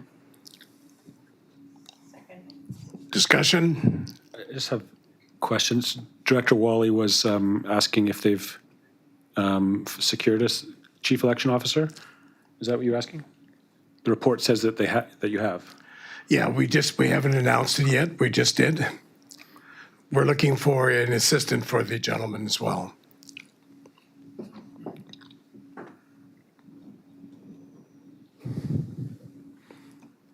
Are we on? We have the move and seconded. All in favor? Opposed? Seeing none, motion's carried. Did you folks want to take a 10-minute break now, or did you want to wait till 3? No, Let's now? Okay, so at 2:13, we resume. Thank you. Would you do a security sweep for us? Abso-freaking-lutely. I'll make sure it's safe out there for you. Yeah. Is that what we normally do in the village? Run Usually it's I desperately wanted to say John. Thank you, Mr. Hayes. Appreciate it. No problem. My commitment.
exception permit from highways for time, and then. We're on 18, right? Yes. I just put it on there as a whole bunch of No, issues. that's fine. And basically what it is that he's more concerned that his agreement with the province to hold is for You folks in the kitchen, come on back. and he wants to be able to do this. Right. And then I think there's a noise bylaw. that has to be outside. I never say anything bad though, this time. So I think that.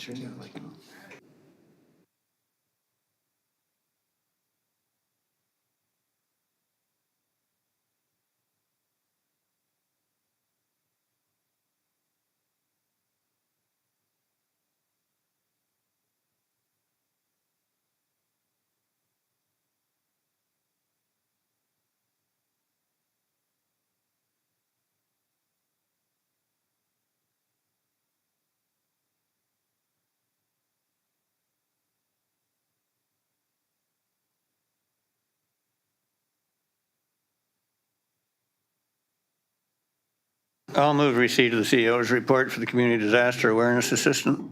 Second. Thank you, Mr. Chair. Mr. Koopman will speak to this. Thank you, Mr. Chair. We have enough funding under this grant to fund a second staff position till September of 2027. The only way we can utilize that funding is for this second staff position, or we send it back to the province in September of 2027. So this report is just requesting the blessing of the board to pivot that over budgeted funding to a second one-year staff position to assist with public outreach and education. I would just say under budgeting though, not over budgeting. That one. Any questions for Mr. Koopman? Director Mawhinney? Thank you, Chair. I was curious what the primary role of the one-year position would be, and if we would be creating a role for this limited position, which the SRD may feel the need to continue funding after the grant stream lapsed. I noticed in the original report, it says that it's the intention of the regional district to seek future grant funding to continually fund this position, and your report, I believe, says that there will not be any more provincial funding for this type of activity,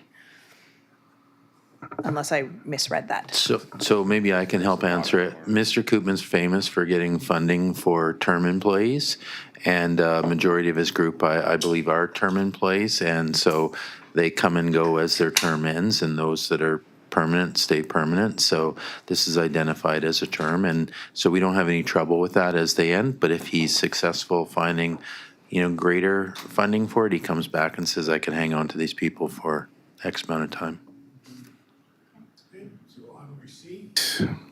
All in favor? Opposed? Seeing none, motion's carried. Director Wally. I move that a second Community Disaster Awareness Assistant term position be filled using funding provided under the approved UBCM Disaster Risk Reduction Climate Adaptation Grant received in 2024. Second. So moved. Discussion? All in favor? Opposed? Seeing none, motion is carried. Director Dahl, number 19. Emergency Operations Center Grant Award, that the report from Chief Administrative Officer be received. Discussion? Mr. Koopman will speak to this as well. Thank you. Through the chair, the purpose of this report is to request the board's blessing to start spending the $225,000 that we've been successful in receiving through the EOC grant. The major capital projects are outlined in the grant report. It really follows the similar themes of previous years of supporting disaster. Mike Christensen and Fred Perkins are contract employee disaster communication technicians that assist all electoral areas, First Nation, and municipalities in the regional district. The major projects that they have going on now is connecting our regional radio over internet protocol system, which connects all major communities and links us together in the regional district, to Starlink, so that there's the backup internet in the event that the regular internet system fails, connecting Port McNeil, Sayward, Gold River, New Chatlat, Zabalas, as well as us in providing training on the DisasterNet BC commercial radio system, getting a neighborhood level communication initiative set up on Cortez Island, and as well as running bi-weekly radio exercises through our radio room in Campbell River, and conducting training with staff on the 93.1 FM visitor radio station that we own and operate at the Strathcona Gardens, which has the reach of Campbell River and Quadra Island for public broadcasting in the event of a disaster, are just some of the projects that Mike and Fred are currently working on. Thank you. I'm glad I asked that. That sounds really cool. Thank you. Director It is Vodash? really cool. Thank you, Chair. Could you expand a bit on the radio for Cortez, what that's addressing, just for the public?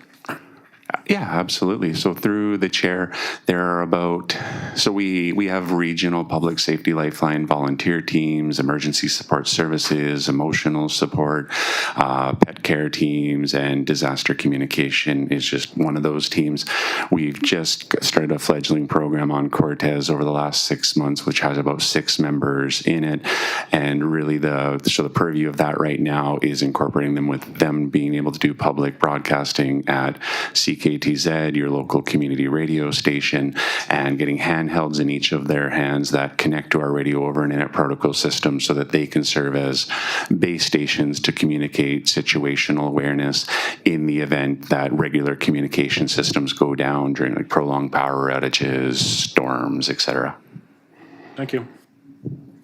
Okay, on receipt. All in favor? Opposed? Seeing none, motion is carried. B.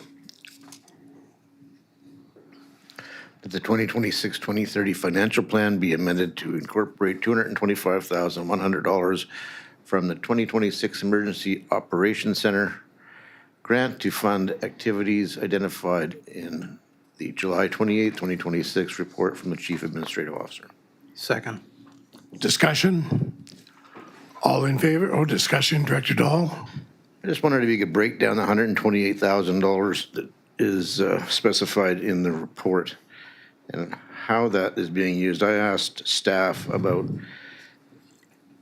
support with the City of Campbell River's mass casualty emergency exercise at the airport, and nobody at city staff could explain anything about that. So I thought it'll have to come to you. And, what kind of cabinets are going into the SAR building? I'm just wondering how the 128,000 breaks down. Sure. So to the chair, to Director Dahl, it's $30,000 dedicated to the City of Campbell River's airport exercise. That also includes the approximately $60,000 to fund our 2 contract employee disaster communication technicians. These specialized cabinets for the emergency support services room at the search and rescue hall are going in tomorrow for approximately $8,000, provided, of course, you pass this resolution today. About $15,000 for various emergency operations center training throughout the regional district. That's about your 120 right there. So 30 for the city. Okay, all in favor? Opposed? Seeing none, motion is carried. Director Sinnott, number 20. Yes, Chair. Thank you. I'm going to make a motion with respect to the policy review that the report from the CAO be received. Second. Discussion? All in favor? Opposed? A comment, Mr. Chair, sorry. Director Mawhinney? Just went so fast. Thank you. Just regarding policy number 40, and there's a statement in the report that indicates that that sort of language should be included in official community plans instead of in this sort of policy.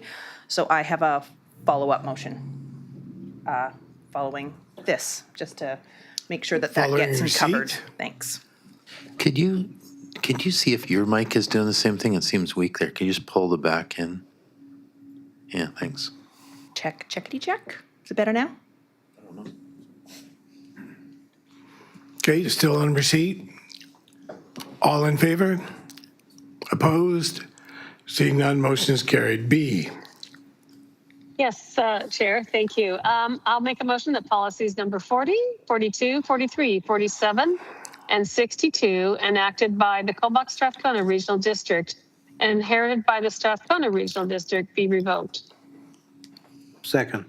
Discussion. All in favor? Opposed? Seeing none, motion is carried. Go ahead, Director Morwini. Thank you, Chair. I move that the board requests staff to include draft policy language on log booming and storage into upcoming Area C official community plan, community engagement, and the official community plan. Second. Discussion. I'd just say that that was sort of the direction from the report. And we're in the fortunate position of working on an official community plan right now. So I thought this may be, and in consultation with our CAO, the best way to make sure that that happens. All in favor? Opposed? Director Chapman opposed? The motion is carried. Director Lanyon, number 21.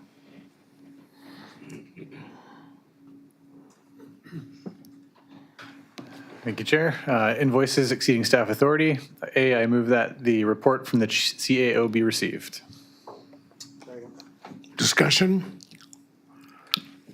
All in favor? Opposed? Seeing none, motion's carried. And B, I move that invoice 984 in the amount of $836,387.95 from Broad Street Properties Limited be approved for payment. Second. Discussion? All in favor? Opposed? Seeing none, motion is carried. Director Morwini, number 22. Thank you, Chair. Permissive tax exemption request from the Surge Narrows Community Association. I will move that the report from the CAO is received. Discussion. Nothing to add from staff, Mr. Chair. Their CFO is available as a resource should there be any questions, but we have, I believe, 3 in a row here in terms of requesting a permissive tax exemptions. Excuse me. I do have one question, if I may, and that was that I understood, and maybe I'm mistaken, but I recall having a conversation previously about this one and that there was going to be an application for this land to be considered something different through BC assessment, because I think it's forested parkland that the community association owns. Am I getting that right? And that I thought I heard last year that we may not be doing this every year in the future because there was going to be some other process. Okay, not to my knowledge, no. They would apply right directly to BC assessment if they're changing their assessment values. We would find out later. And historically, we've always done an annual application. I believe we have to start passing bylaws to do any period in excess of 1 year. Okay, thank you for explaining that. Okay, so all in favor? Opposed? Seeing none, motion is carried. And if I may, Chair, I'll move option A, that a bylaw be prepared to grant a permissive tax exemption for 2027 to the Surge Narrows Community Association for land on Reed Island and included in folio number 772-018-430.000. Discussion? All in favor? Opposed? Seeing none, motion is carried. Director Morwini, number 24. Number 23. Oh, 23, sorry, Director Von Esch. Permissive tax exemption request, Cortez Community Housing Society. I move that the report from the CAO be received. Second. Discussion? All in favor? Opposed? Seeing none, motion is carried. I'll move that a bylaw be prepared to grant a permissive tax exemption for 2027 to the Cortez Community Housing Society for land on Cortez Island and included in folio number 772-016-152.000. Second. Discussion? I just have a question. Would this be a tax exemption just for 1 year? And do we have options for, just making it a multi-year thing so we don't have to do this every year? Yeah, this would be for 1 year, and I believe regional districts have to pass a bylaw to get any type of multi-year exemption. Okay, so we are creating a bylaw. Is it possible to do it for more than 1 year so that we don't have to do this again? Maybe I'll defer to Mr. Yates on that. Thank you, Mr. Chairman. The board could pass a bylaw to make the tax exemption apply for a period beyond 1 year, but it has to go to referendum and be approved by the electors in the whole region in order before the board can pass the bylaw. So, Okay, so this is the easiest way to do it for now. I'm sorry? This is the easiest way to do it for now without having to go referendum. It's certainly easier for staff. Yeah, and residents too, I think. Okay, thank you. Director Chapman. Thank you, Chair. Question to staff, is the society in good standing? I haven't been able to access the BC registry, but I've checked with the Canadian Revenue Agency, and all three have filed tax returns for the period ending in 2025. Okay, so all in favor? Opposed? Seeing none, motion's carried. Director Mawhinney. Thank you, Chair. Permissive tax exemption request from the Royal Canadian Legion Quadra Island. Move that the report from the Chief Administrative Officer is received. Discussion. Director Von Esch. Oh, sorry. No. All in favor? Opposed? Seeing none, motion's carried. I will move option A, that a bylaw be prepared to grant a permissive tax exemption for 2027 to the Royal Canadian Legion for land and improvements included in folio number 772-016713.015. Second. Discussion. All in favor? Opposed? Seeing none, motion's carried.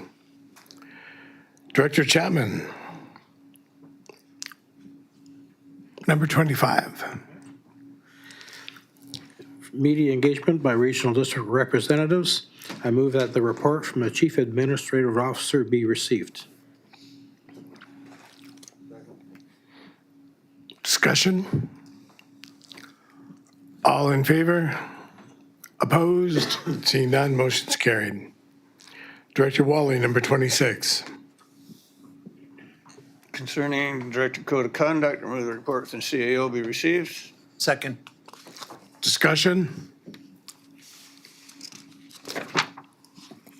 In favor? Opposed? Seeing none, motion is carried. Director Von Esch, number 27. Request for financial assistance, electoral area B. I move that the report from the CAO be received. Second. Discussion. All in favor? Opposed? Seeing none, motion is carried. I'll move that the board approve grant and aid to be paid from the electoral area B grant and aid budget as follows: $10,000 to Klahoose First Nation to assist with costs associated with development of a Klahoose medicine garden, $10,000 to the Cortez Community Health Association to assist with costs associated with the Cortez or with the Community Caregivers Support Pilot Program, and $5,000 to the Cortez Island Women's Resource Society to assist with costs associated with Men's Wellness Luncheon Series. Second. Discussion. Director Rice. I do have a question with the first grant to the Calhoun Nation. When I read through the grant application, it is a wonderful thing that they're trying to do, but where I got a little bit confused is that they made mention that this grant that they're applying for would make it then possible for them to apply for a Phase 2 grant, and yet there's no information where the Phase 2 grant is coming from. So I'm wondering, can anybody speak to that for starters? Go ahead. Thank you, Chair. As far as I know, this is an application for the Phase 1, and that's what we're looking at before us to consider. I don't know anything about Phase 2, but it sounds like that's, they would maybe perhaps leverage this funding to expand the garden or increase the project in the future. Director Rice. Thank you, Chair. Some further comments. I'm wondering why, again, this sounds like it would be a wonderful opportunity for reconciliation and partnership. Why this grant is being put through Cortez or through Area B's local grant fund, where perhaps maybe it might be more appropriate to put it through the regional funding, considering that Phase 2, if we look at the policy that we have on grants. We need to be very careful when we give out grants that we're not subsidizing something or that, we're not being downloaded on. So it looks like there's information here that would be probably better vetted if this was done through a regional grant. I think this is a wonderful opportunity, but I also think that it would be more appropriate to address it as a regional grant, not a local grant. Any other comments? All in favor? Opposed? Seeing none, motion is carried. Director Rice. Thank you, Chair. Item number 28, request for financial assistance for electoral area D, that the report from the Chief Administration Officer be received. Discussion. All in favor? Opposed? Seeing none, motion is carried. B. I'd like to move item B, that the grant and aid for the Oyster River Volunteer Fire Rescue Association in the amount of $7,500 to assist with the purchase of thermal imaging cameras be paid from electoral area D grant and aid budget. Second. Discussion. All in favor? Opposed? Seeing none, motion is carried. Bylaws, Director Von Esch, number 1. Bylaw number 642, Electoral Area Financial Assistance Service. I move that the report from the CAO be received. Discussion. All in favor? Opposed? Seeing none, motion is carried. I'll move that the total number of electors within the area affected by bylaw number 642 be fairly determined to be 8,969 for purposes of the alternative approval process. Discussion. All in favor? Opposed? Seeing none, motion is carried. Move the deadline for submission of electoral responses in respect to the alternative approval process for bylaw number 642 be set at 12 noon on Wednesday, October 7th, 2026. Discussion. All in favor? Opposed? Seeing none, motion is carried. I move the electoral response form attached to the July 22nd, 2026 report from the CAO be approved for use with the alternative approval process for bylaw number 642. Discussion. All in favor? Opposed?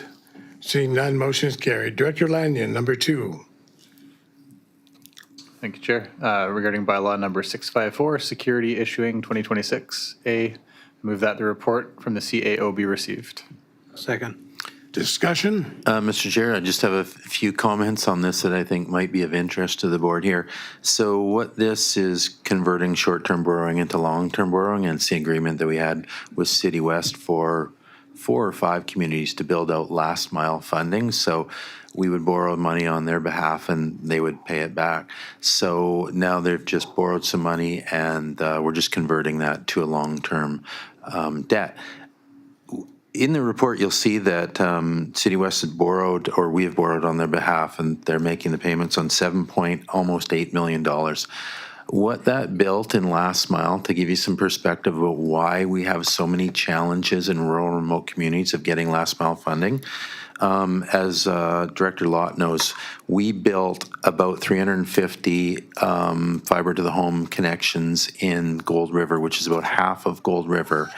And then in the village of Sayward, I believe we have around 300 or so last mile to the home at $7.8 million. When you look at funding opportunities, and I can tell you what the larger telecos, when they look at business models about how they will service homes, 5,500 a lot passed is about the high water mark. Cortez was in about that. We got funded for that because it's a big old rock out there, right? And we weren't allowed on the poles. So 5,500. Gold River came in at 15,000 a lot passed for half the community. And you can see it's really expensive in rural areas. And this is the kind of money we weren't funded because TELUS bought the telecos on Quadra and Gold River and Tassus and that. So a good example of how expensive it is to provide last mile and why we need to keep fighting for communities like Gold River and Quadra, because Director Mawhinney and I will know we've been in calls with TELUS for probably a little more than the last year, and they keep saying, oh yeah, we're heading out there tomorrow, we'll just get ready, we're moving all this. And they have access to the polls, but this is the kind of money that's involved. So I can give you a little bit of insight in City West when they look at a return on investment for last mile in their dozens and dozens of communities. They look at about a 3 and a 3.5 year payback of their investment in here. Gold River is 12 years. So it just, the magnitude of what it costs and how it's so difficult to get the other telecos out there to do it because there's no business case. And then we're up against a brick wall of the province not willing to fund those because the telecos say. So this is just a clear example. I can tell you that money was spent on those two communities. And that's a ton of money. And that's why you have, when we've met it in Gold River, it says we need momentum of service connections to move any further. Before we can spend any more money in Gold River, we need those 350 homes to connect. You need that money generating because the return is so long. But anyways, it supports that narrative that I've been giving you, that how we really got screwed when the small telecos in our region were bought by Mascon Telus, and what that did to our funding. We were over $20 million just for that, and how difficult it is to even borrow and pay back that money. So just an example of that. Okay, so on receipt, all in favor? Opposed? Seeing none, motion is carried. B. I move that bylaw number 654, being a bylaw to authorize entering into an agreement respecting financing between this SRD and the MFA of British Columbia, be now introduced and read a first time. Second. Discussion. I just have a quick question, Chair. Go ahead. Is there any financial risk for us doing this? We have a partnership with City West that basically says we borrow the money and they pay it back. So we've been borrowing the money, they've been spending it. There's a difference between short-term and long-term interest rates and their completed building. So they've completed building, so you just convert it to long-term. So the commitment's already there. We borrowed the money and they're paying it back. This is just a conversion from short to long-term, which I think the long-term rate is probably a little bit better than the short-term, or that changes by the day, but. Yeah, there's about a percentage difference. So there's an advantage. It's going to be a little less to pay long-term interest than short. Okay, thank you. So all in favor? Opposed? Seeing none, motion's carried. And I move C, that the rules be suspended and bylaw number 654 be given second and third readings. Second. Discussion. All in favor? Opposed? Seeing none, motion's carried. And D, that bylaw number 654, being security issuing bylaw 2026, number 1, be reconsidered, finally passed and adopted. Second. Discussion. All in favor? Opposed? Seeing none, motion's carried. Oh, you're up again, Director Lanyon. All right. Number 3, bylaw number 656, financial disbursement authorities. A, that I move that the report from the CAO be received. Second. Discussion. All in favor? Opposed? Seeing none, motion's carried. And B, I move that bylaw number 656, being a bylaw to amend the rules governing the disbursement of funds and the designation of financial signing officers, be now introduced and read a first time. Second. Discussion. All in favor? Opposed? Seeing none, motion's carried. C, I move that the rules be suspended and bylaw number 656 be given second and third readings. Second. Discussion. All in favor? Opposed? Seeing none, motion's carried. 3D, that I move that bylaw number 656, being financial signing officer designation bylaw 2011, amendment number 1, be now reconsidered, finally passed and adopted. Discussion. All in favor? Opposed? Seeing none, motion's carried. Director Wally, bylaw 4. Concerning bylaw number 657, Sayward Valley solid waste rates, so the report from CEO be received. Second. Discussion. All in favor? Opposed? Seeing none, motion's carried. Further move that bylaw number 657, being a bylaw to amend the rates for use of the Sayward Valley solid waste collection system, be now introduced and read a first time. Second. Discussion. A question. Go ahead. I'm just wondering if you can give, I'm just looking at these rates compared to Cortez, there it's almost twice as much. Is that like a sort of population issue, or what is the reason for it being so much higher? Nick, you want to speak to that? We can increase the Cortez rates by twice as much. Okay. Yeah, good afternoon, Board and Chair. Yeah, it's the island has its own vendor, and they deliver right on island. Campbell River, they have quite a bit of a smaller population, and they have to travel all the way up to Sayward and back. So most of the cost is eaten up by the fact that they have a low population and increase in inflationary costs. Okay, all in favor? Opposed? Seeing none, motion's carried. Just going back to Director Mawini's challenge that she has is not having that transfer station on site, right? Because your hauler takes that waste to the transfer station. On Cortez and similar to Sayward, it's got to leave there, right? Where our argument always with solid waste is, I could be wrong, but Director Mawini can help me out if I'm not, Denman or Hornby, one of them has a transfer station. So I would guess their rates are probably somewhat similar, maybe higher than yours because you have a local hauler. It's cheaper, where hers is so difficult, or their residents right now through private companies is so expensive because they're taking it and hauling it. There's no transfer station. So that's why we keep fighting for some means of having a transfer station on Quadra, because that transportation just soaks everything up.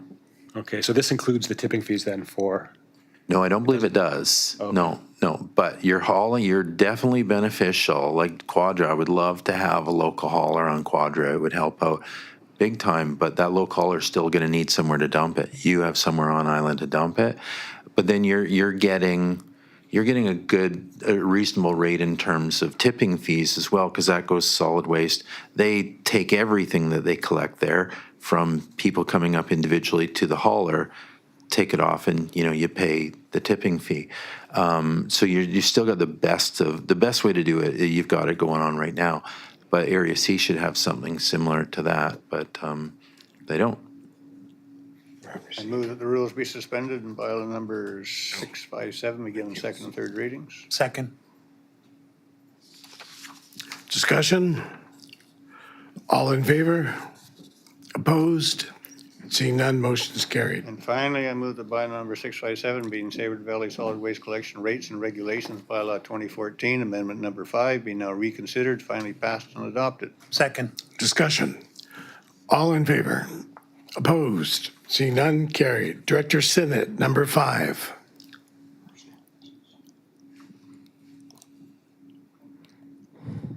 Yes, sorry about that, Chair. I'm making a motion with respect to bylaw 658, Campbell River Storm, that the report from the CAO be received. Second. Discussion? All in favor? Opposed? Seeing none, carried. Yes, and that bylaw number 658 being a bylaw to authorize entering into a license agreement for part of the Strathcona Gardens recreation facility be now introduced and read a first time. Second. Discussion? All in favor? Opposed? Seeing none, carried. And that the rules be suspended and bylaw number 658 be given second and third readings. Second. Discussion? All in favor? Opposed? Seeing none, carried. And that bylaw number 658 be returned for further consideration by the board following the conclusion of the public notification period. Second. Discussion? All in favor? Opposed? Carried. Correspondence. Move receipt of correspondence item number 1, electrical vessel pilot project. Discussion?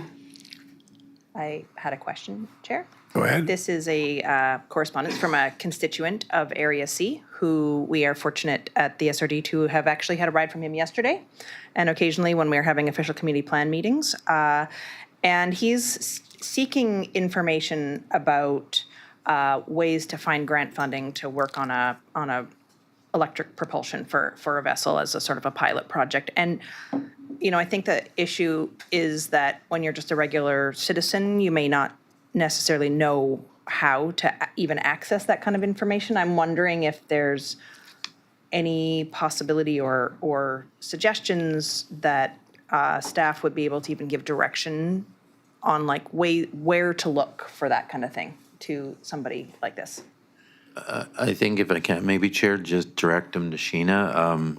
She's our resident expert, so she may have a path forward for him. Okay, so I should just suggest that he connect directly with Sheena. Okay, thank you. Okay, that was on number 1. Go ahead.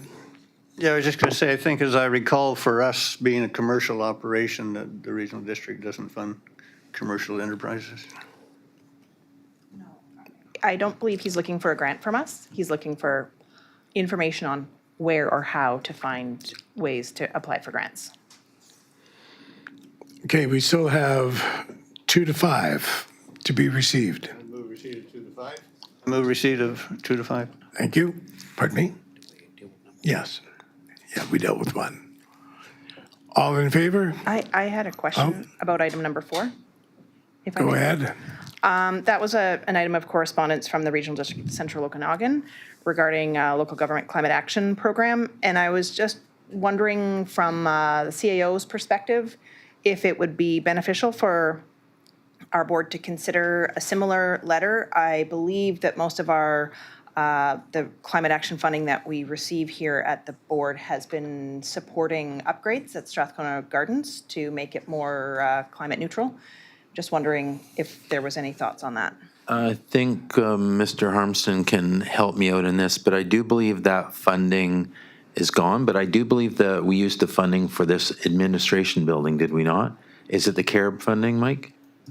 Yeah, CAREB by new name, yeah, and it all went into this building in the envelope to reduce our heating charges.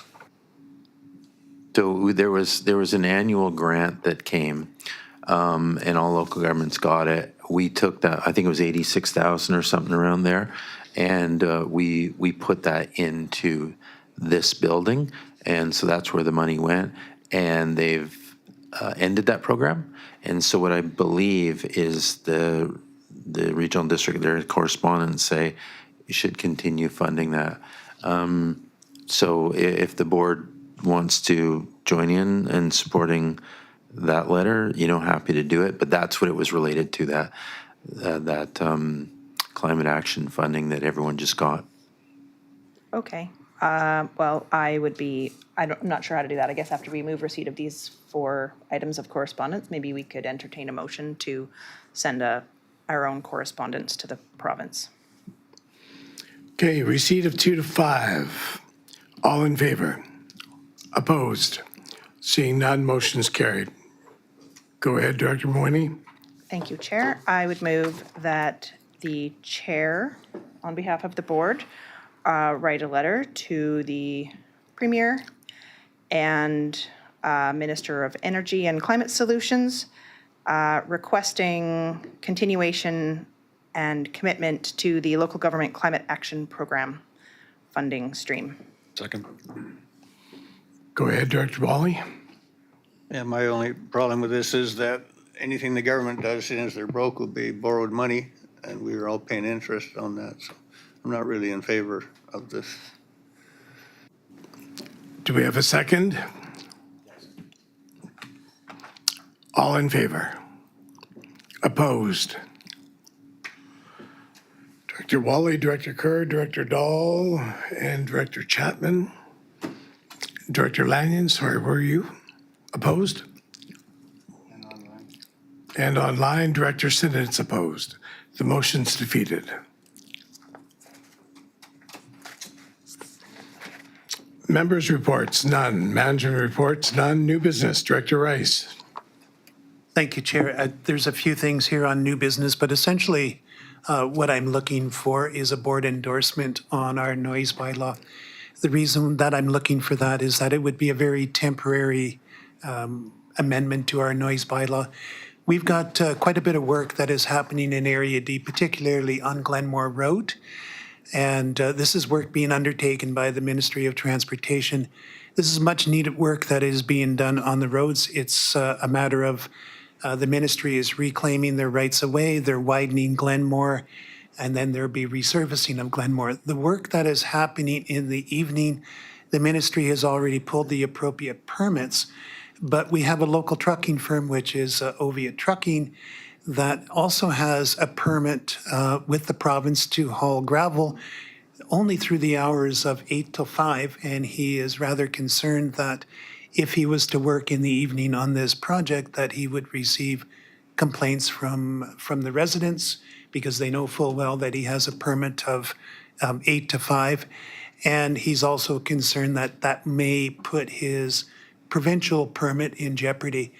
I've already reached out to the Ministry of Transportation, Ashley Cousins. Unfortunately, this is not something that they could help with. We're looking back at our own SRD bylaws. We do have a noise bylaw. And so I'm hoping that staff can speak because there's been communications with staff, and then we'll proceed with that. Thank you. So if I can, Mr. Chair, is this related to Director Dahl? Yeah, okay, good, because I have got correspondence as well, and I think they all revolve around the same issue in terms of Oviatt Trucking, the permit he has. There seems to be quite a lens from the neighbors focused on him, and now because of this paving, it seems as though to me he can't operate. I drive it every day. It's quite restrictive. The traffic control and the paving is right on top of an access to where he's operating. And so I can appreciate he's being restricted in terms of his hours of operation, likely. That, but he also wants to be able to participate in the evening work. I mean, as a local business, he should be eligible to work with that work, be contracted to do that work.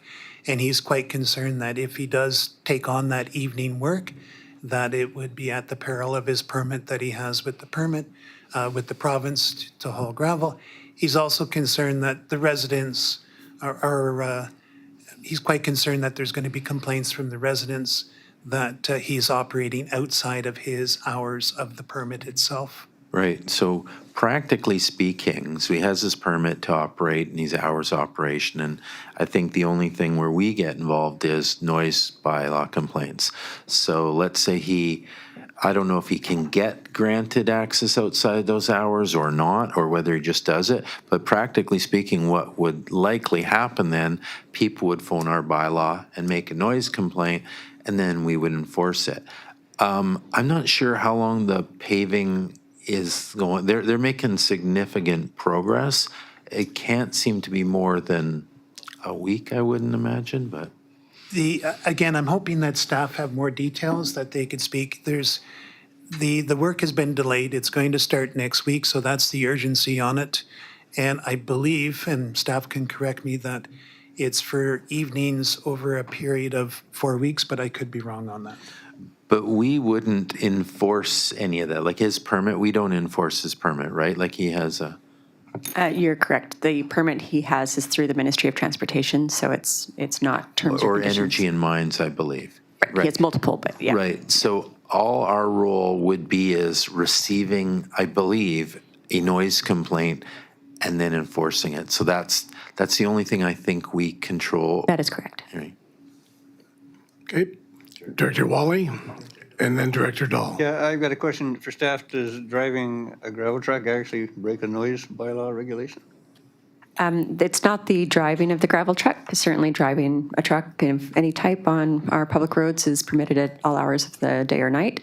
It's the extraction of gravel from from a rural property, a large rural property. Correct. Director Dahl. My understanding is there is no extraction because he's hauling the grindings from the repaving project to his pit to drop them off. But they're going to be doing all of the repaving at night. So how do you repave the road at night if the grindings that you're removing can't be hauled away, which creates the problem because Mr. Oviatt is supposed to be hauling the gravel, the grindings away from the project so that the project can move forward. But there's a noise bylaw that he will be breaking, driving through his neighborhood, which has people that have been quite proactive in not letting that go on. So he's asking for a 4-week waiver so that he can haul the grindings during the time of the project. I don't even know how we could deny it because it would pretty much stop Modi from being able to move forward. Right. We wouldn't deny anything. So the only thing we have is this noise bylaw.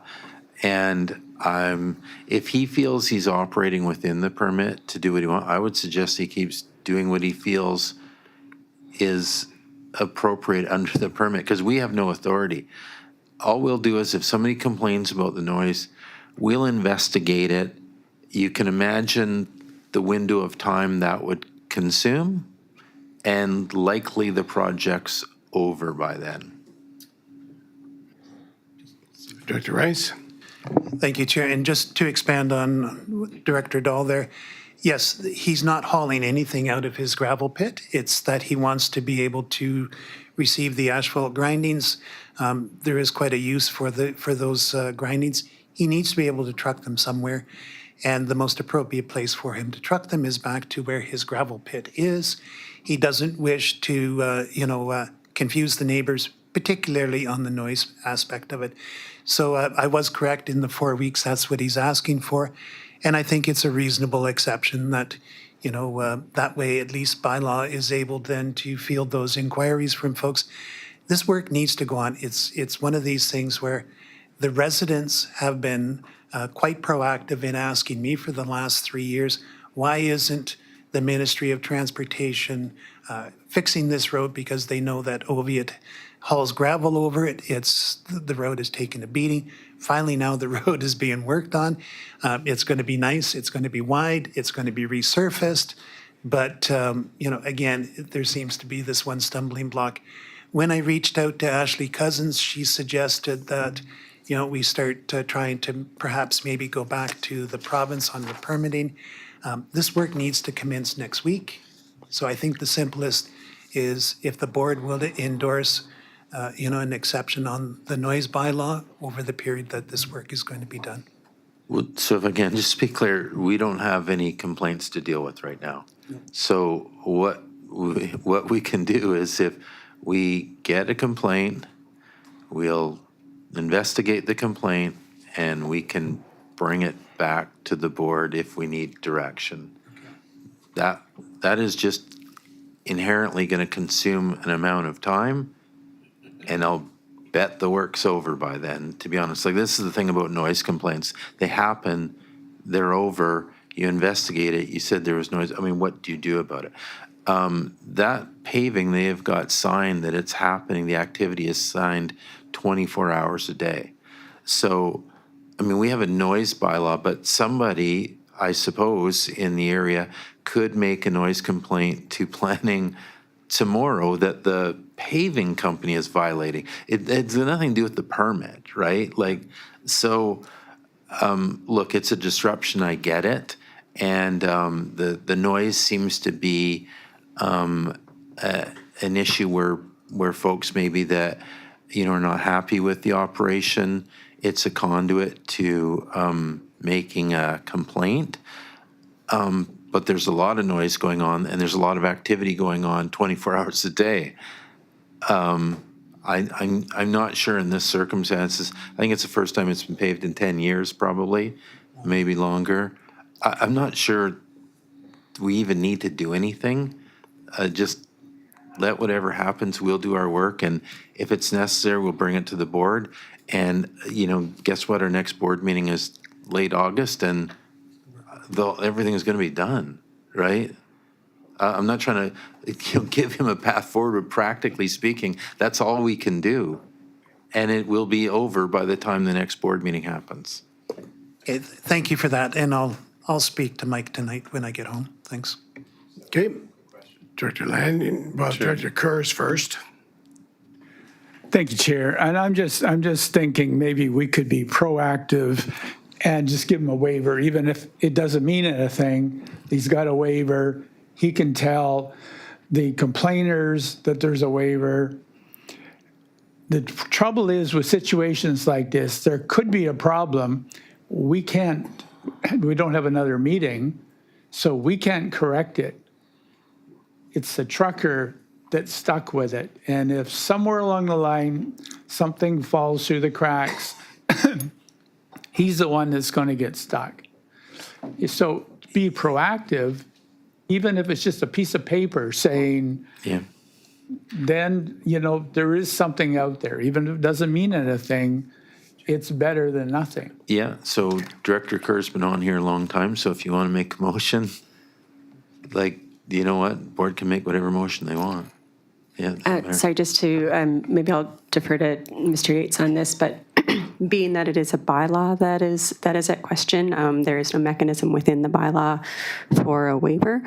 It would typically be amended, but so just putting that out there that whatever this board decides to do, whether it's passing a resolution, the bylaw itself would have to be amended for that to legally have a different standing. I suppose the board could give us direction to amend the bylaw again when we bring it back. The whole thing's going to be over. Director Kerr? Yeah, I think even though the waiver, once again, doesn't mean anything, we would have to, but what it does is send a message that we will, if we're required, amend it. So it's sending a message of intent. And I would It's like a support notice that. of motion. Really, think of it as a notice of motion. Okay, Director Chapman, then Director Lanyon. Thank you, Chair. If my memory serves me correctly, enforcement of our bylaws, is at our discretion. It is a discretionary thing. Complaint-driven, I would And imagine. BC Supreme Court ruled on that, how about 10 or 12 years ago? So, like you say, like what's been said, by the time we get to react to it, the job is done. So I don't know if we want to waste any time on it. Well, I think what, Director Kerr said is valid. I would, if you want to make a motion, that certainly shows intent. And I'm confident, no matter what, by the August meeting, the whole thing will be a moot point. Maybe some, hurt feelings, people upset about this and that, but tangibly the work, I'm confident it's over. I'd be shocked if it took 4 weeks because I drive it every day and they're making great progress, so. Director Lanyon. Sure, okay. So it sounds like the trucking company has concerns of complaints perhaps filtering their way up to a provincial level, impacting his qualification for future contracts. I think what we can offer is a comfort letter saying that our administrative position is we will not be enforcing in respect of his trucking for the duration of this contract. And it's something he has in his hand for immediate self-defense. The other thing is bylaw enforcement, I think, is contracted to the city of Campbell River. So no, not at all. Who? No, we have a bylaw enforcement officer here. We do, okay. Well, I think something like this also can be communicated to the complainant immediately. Say, no, there's direction for that this won't be enforced. We won't be opening an investigation. So it could shorten the workload for that bylaw officer and prevent the required follow-up with the complainant and such. So I think it's worth it. I'll make a motion that the Strathcona Regional District issue a comfort letter. I would second that. Discussion? All in favor? Opposed? Seeing none, motion is carried. Okay, grant opportunity. Director Mawhinney. Sure. I thought there was several items of new business. Were they all the same one? I think, yeah, myself, Director Dahl, and Director Rice all just did a 3-for-1 there, so. Okay. Sorry, addendum items. I will move that the addendum be considered. Discussion. No discussion. All in favor? Opposed? Seeing none, motion's carried. Thank you, Chair. I will move that the Grant Opportunity Pacific Salmon Foundation Southern Fund report from the Chief Administrative Officer be received. So there was, Mr. Koopman, there was no comments on the addendum receipt, but you can speak to the report.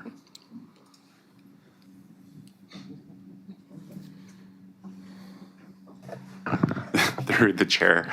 Hopefully fourth time is the charm on this one. We've applied for 3 previous grant applications through disaster risk reduction and habitat restoration to do a feasibility study to get the engineered removal of this dam, a cost estimate and a path forward, and essentially just going to recycle previous applications into this one.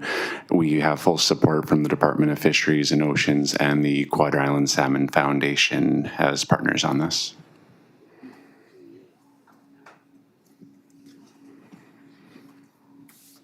Director Mawhinney? Thank you, Chair.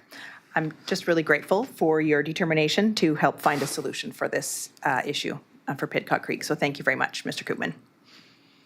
And following receipt of the report, I will like to move option B.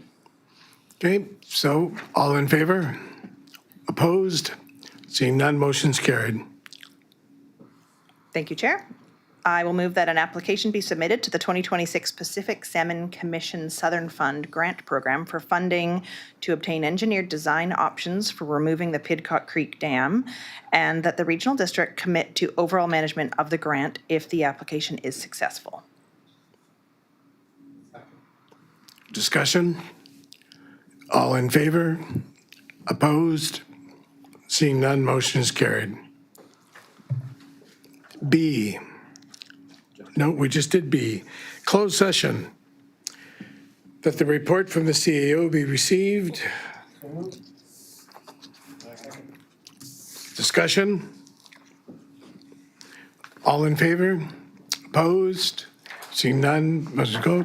This meeting be closed to the public and considering matter deemed to fall within the parameters of subsections 90-1E, F, G, I, K, N, and O of the Community Charter. So moved. Thank you. How much time do you need, Edith?